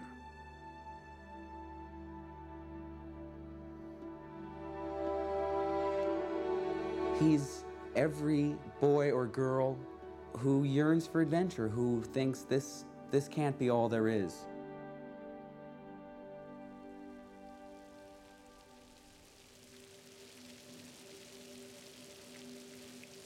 when the Resistance loses Leia, Poe finds himself inheriting a Resistance that's on the brink of collapse. It's clear that Leia had been grooming him for leadership, but he doesn't even know if there's anything to lead at this point. That scene wasn't originally in the film, and I talked to JJ about, well, I think that it'd be great to just see a moment that Poe has with Leia, even just a moment for him to say goodbye. That speaks to JJ's ability to try things. I'm not ready. Neither were we. And so out of that moment of goodbye, Lando shows up and reminds him about family and about friends and about not being alone. We had each other. We were friends. It turned into this catalyst for, you know what, we still have a shot. Something as large as Star Wars, which is a very, very complicated kind of movie, it really needs a lot of people all working together to make it to make it happen. You know, the ending, the last couple of reels of this movie, the number of people who are involved in getting those parts of the story to work and to make sense and to feel revelatory and believable, and there's so many people involved. We're all in this together, and it feels like a real team, like kind of like the way Star Wars is. You feel like you're working on something bigger than yourself. You want to respect what's come before, working towards that blend of legacy and new. We strive to have a great balance of those two things. The balance of the Force is never a permanent, enduring thing. So the idea that this is a story of a character who needs to step up and bring balance in her own way. If you had asked me, you know, in the middle of doing 7, where would we go with Rey, I would say that the headlines would be exactly the same. As we needed our Sith throne, I'd always been very fascinated by this wonderful sketch that Ralph McQuarrie did. It felt like a spiky shadow emerging from the back of a conversation between the Emperor and Vader. The big question was, how do you turn a black pencil drawing that's 1.5 inches across as a silhouette into a throne that's its own thing? Because it was done in a 2-dimensional pencil sketch, if there was another thing that came out here, even, like if you started to feel like it wasn't completely flat. Most of these things are rather hazy. They just feel right, you know, sometimes, and sometimes they don't. So you just keep fiddling until they start to feel right. You know, it's even if there's kind of bits doing that, maybe in the ground near it and up there. The throne, should we say, envelops around you to make it feel like it's grabbing her. The hope at the beginning of the film that Sidious articulates is that the dyad would come together on the dark side, but the reversal is that the dyad does come together, and it is as powerful as we expected, but they come together on the side of the light. One of the surprises and delights for me personally is seeing Adam get to play Ben in this film. The great tragedy is that we don't have him for very long in the story, but when you do, you know, you feel the potential of the person he could have been. Before, there's someone who has the absence of hope, and the thing that we started with for who is Ben then is someone who has hope. There's no more ambiguity about what it is that he has to do. There's no more seesaw that's happening.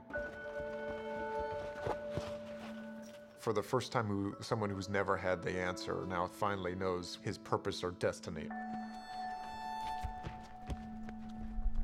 He has to let her know that they're together. But I don't know that he entirely is sure what's going to happen from there. Nor do I think he cares. I think it's so long as he's with her, he's on the right path. Leia's Jedi trial happens in Episode 9. The end of her path as a Jedi is fulfilled when her son turns back to the light.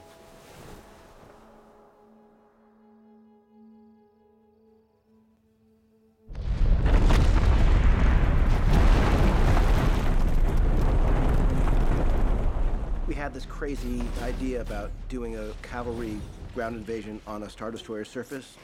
That's so cool. So our challenge is how to make 300 feet worth of a Star Destroyer that we can have two armies fighting on and a cavalry charge with horses. Wow, is that amazing? That is crazy. No, but it's really insane. I know. Because we could do a cool thing where we pull them down and have our characters slide and then they like land on a vertical thing that's now more horizontal. At that point, they're just kind of standing on something, and at a certain point, they'll jump off onto a platform that's meant to be the Falcon.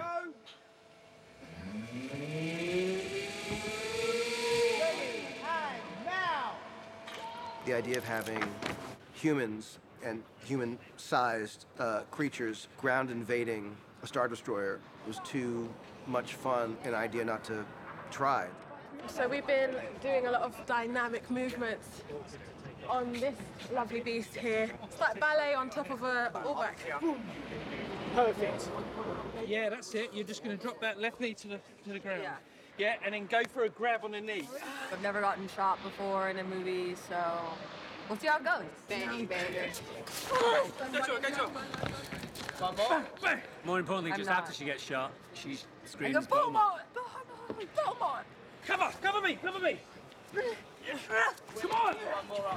He's been trying to get his name in the movie. Yeah. It's important. I'm trying to get a doll. He's trying to get it's the important. name. Like, we'll get it.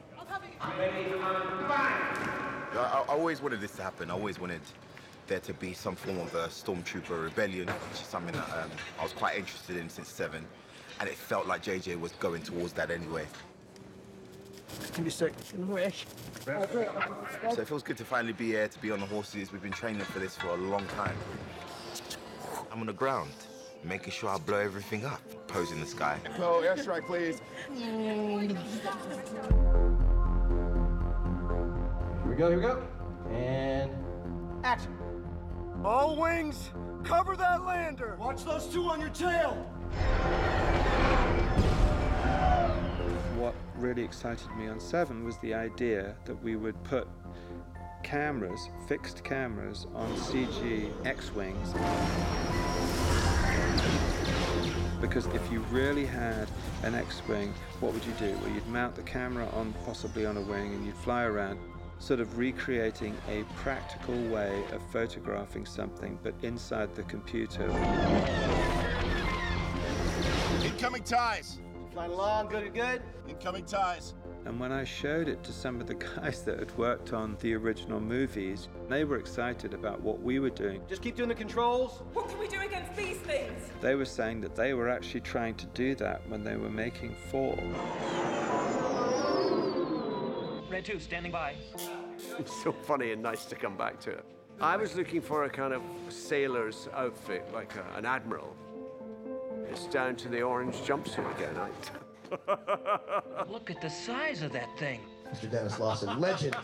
Thank you. They didn't have a miniature that was big enough because obviously with miniatures you have an issue with physically the size of the camera. Cut it. You got 2 black people leading the cavalry, which is something you don't see in every single feature film. At all. So for me and Naomi, we have that in mind, that this is a passionate moment for us. Yeah. Seeing a black man and a black woman lead a cavalry of heroes. Yeah, to save I'm the proud. day. I'm Me proud. too. Woo-hoo! Yeah, hell yeah. We've done a lot of work, innit? Hey. It's been a joy working with her. We always have a good time, always good conversation, probably singing and dancing half of the time. You know, chilling, talking about, chicken and chips, and next second you're saving the world.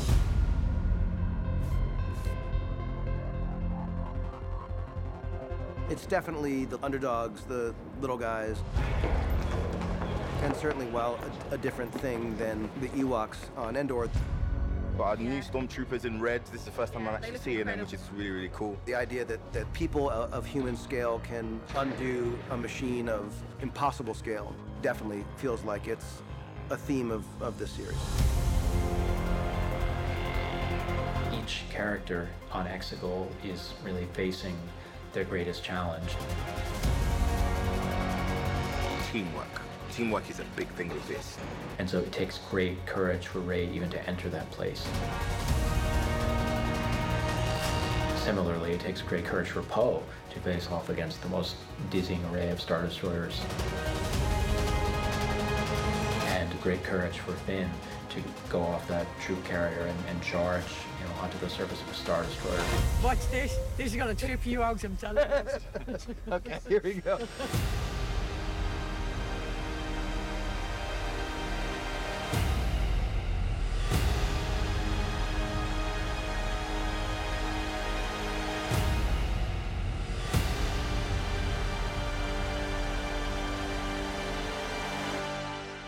This set is absolutely amazing.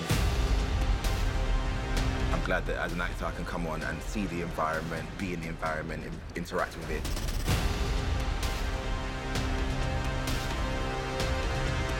It just makes this very, very real. Running away from an explosion.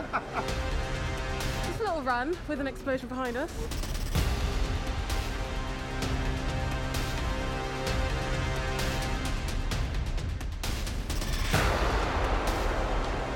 Boom! It's like, almost like as soon as the explosion happens. Yeah.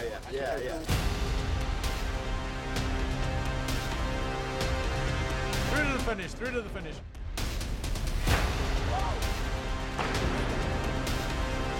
You know what it is? It's because you've got all the extras there who are like really going through.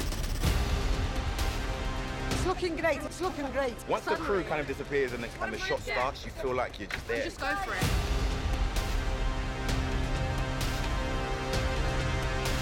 John Williams music, proper Star Wars.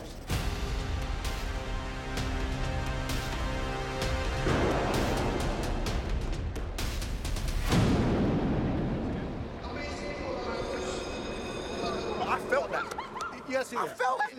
This is unbelievable. No, you have to look at this. It's so good. Okay, just watch this. It's nuts. So look, I mean, the whole thing was crazy. Yes. Come on! Yeah! The take we just done before, yeah? Yeah. We stopped and we were just like, whoo! Let's go again. It's always a funny thing working with people who you like as much as these people. The day is done! It is a bit like being in a family, but it's really a bit like being a parent. Seriously. You ideally love the people that you're with, and then your kids go away.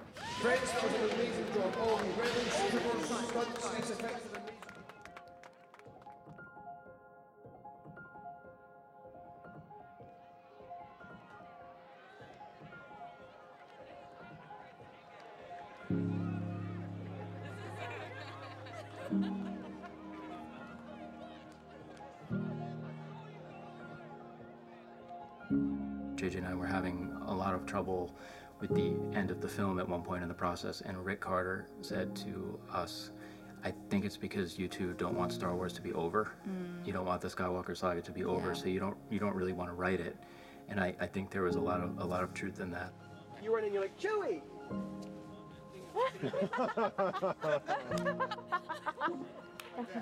Put her down, and then we do girl talk. Yes. Oh my God. I'm a little bit in shock that we're about to wrap.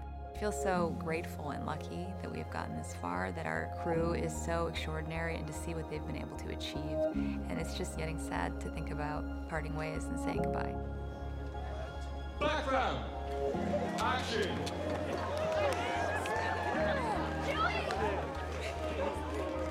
I had a day off work, so I came to visit my friend J.J. Abrams. And now we've won a rebellion. The fact that we are getting to the end definitely is bittersweet. Not getting to work with these people day after day, that will hurt. But I feel lucky that I've gotten to come back to work on this again at all. I mean, every day I've been here has been a professional and personal gift of a lifetime. To feel like I am a real part of this long, beautiful lineage, and a part of concluding that story has been surprising and completely fulfilling and so profound. I got to do a scene with Kelly just right now at the end of the movie where it's kind of like my life. Like, things have kind of fallen apart a little bit, but we're still here, and it's still important that we're here, even though we miss our loved ones. And it's kind of like a perfect scene for me to do.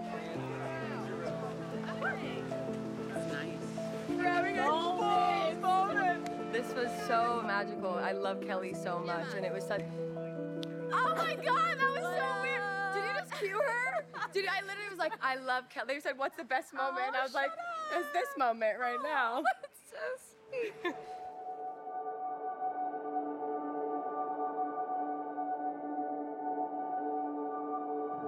It really does feel like the culmination of 6 years of my life. It's weird. And then you stop and you see her, and when Finn sees her, we go this, and then you guys head off. You know, you guys come together. I was going through it thinking, God, could I have done anything differently? But I know I've put the work in. Like, I could not have worked harder. I don't think I could have enjoyed it anymore either. Camera. Beware. Here we go. Set and everybody celebration. Background. The most heartwarming thing is the collaboration within these studios and these sets and the crew. And you make friends who become family, and that's something for me that's just a big major thing to let go. Because, you know, this doesn't just represent the story, this also does put an end to a kind of season in our lives.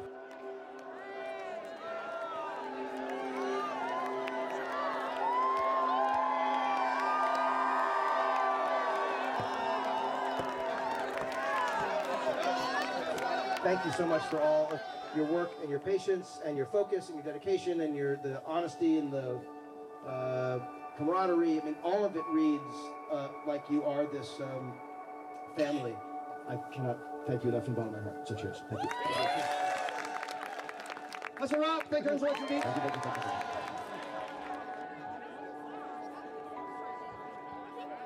you. The analogy to me is graduation. You know, it's like being in your senior year. You're glad that you're finishing, but savoring every moment because you know it is the last.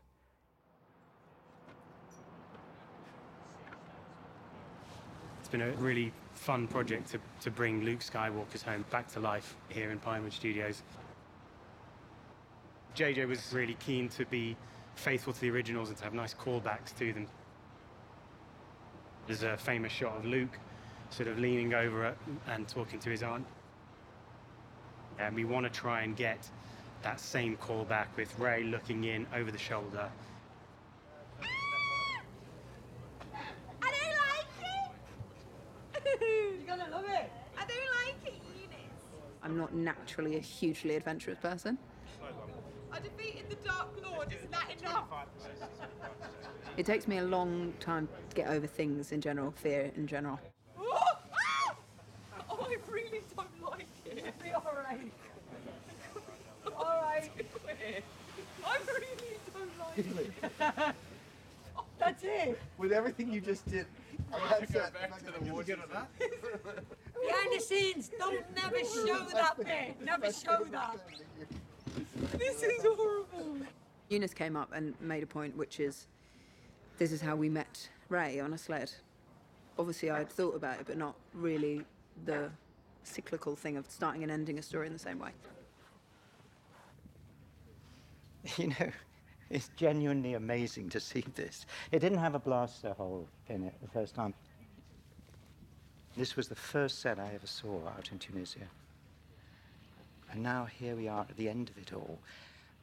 And I've got to say, kind of a little bit, not sad, wistful, I suppose. We thought we'd finish off Star Wars exactly as it's supposed to be. Miniatures, Tatooine, the whole thing. Yeah, they look back. And then back to the fire, rack focus back to that. Yeah, copy So- you, understood. Okay guys, going again when you're ready. The giant track and the Jawas next to it. And showers. Everything is summed up in those moments, and it's part of this book ending what started so long ago.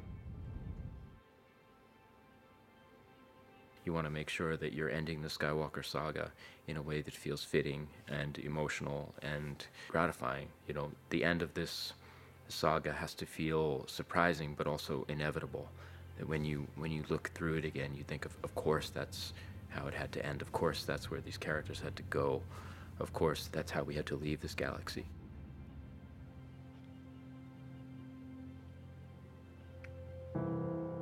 It is incredibly surreal to work on a Star Wars movie at all.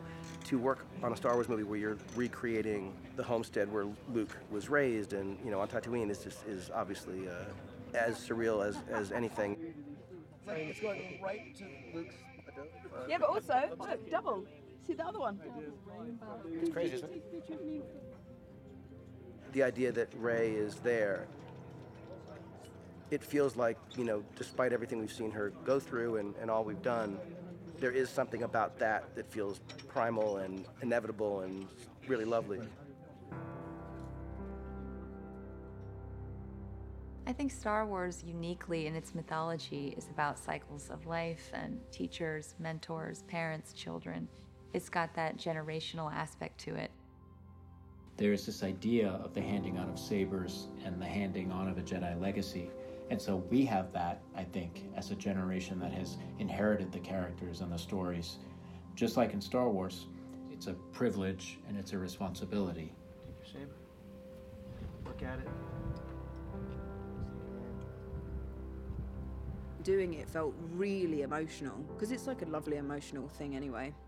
And it's uplifting and it's a proper end, like it is a story end.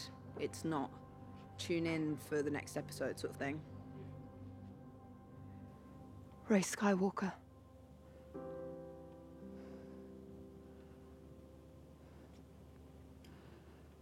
Cut. Good morning. Thank you. That was great, Dave. Beautiful. God. Come on.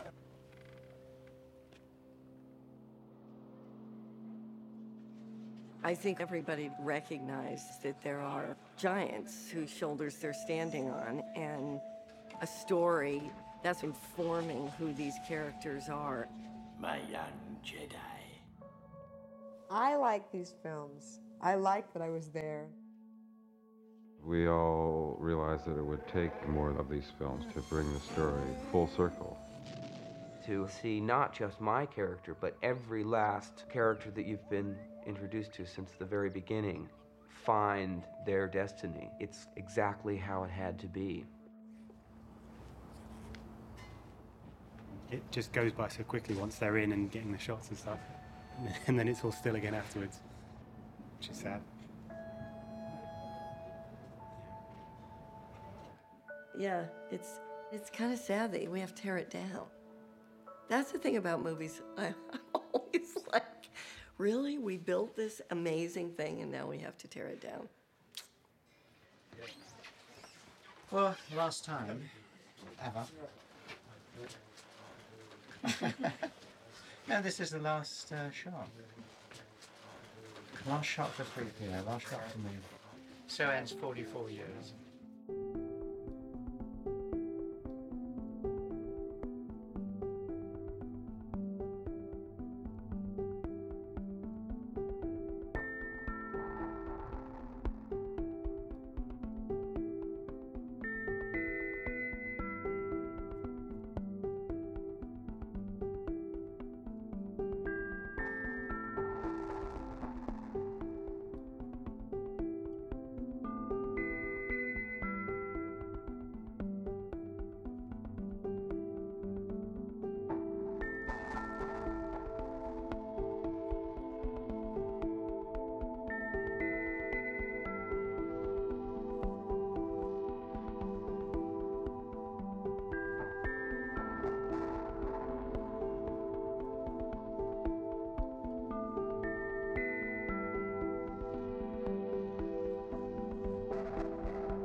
the actors came in, we would measure their heights. So they would stand by the door, and we would put a little, and then put their initials. There's Daisy, Alden from Solo. So I don't know who gets this door now that we're going to be. Here's Donald Glover. Looking for Carrie Fisher. Pretty amazing door.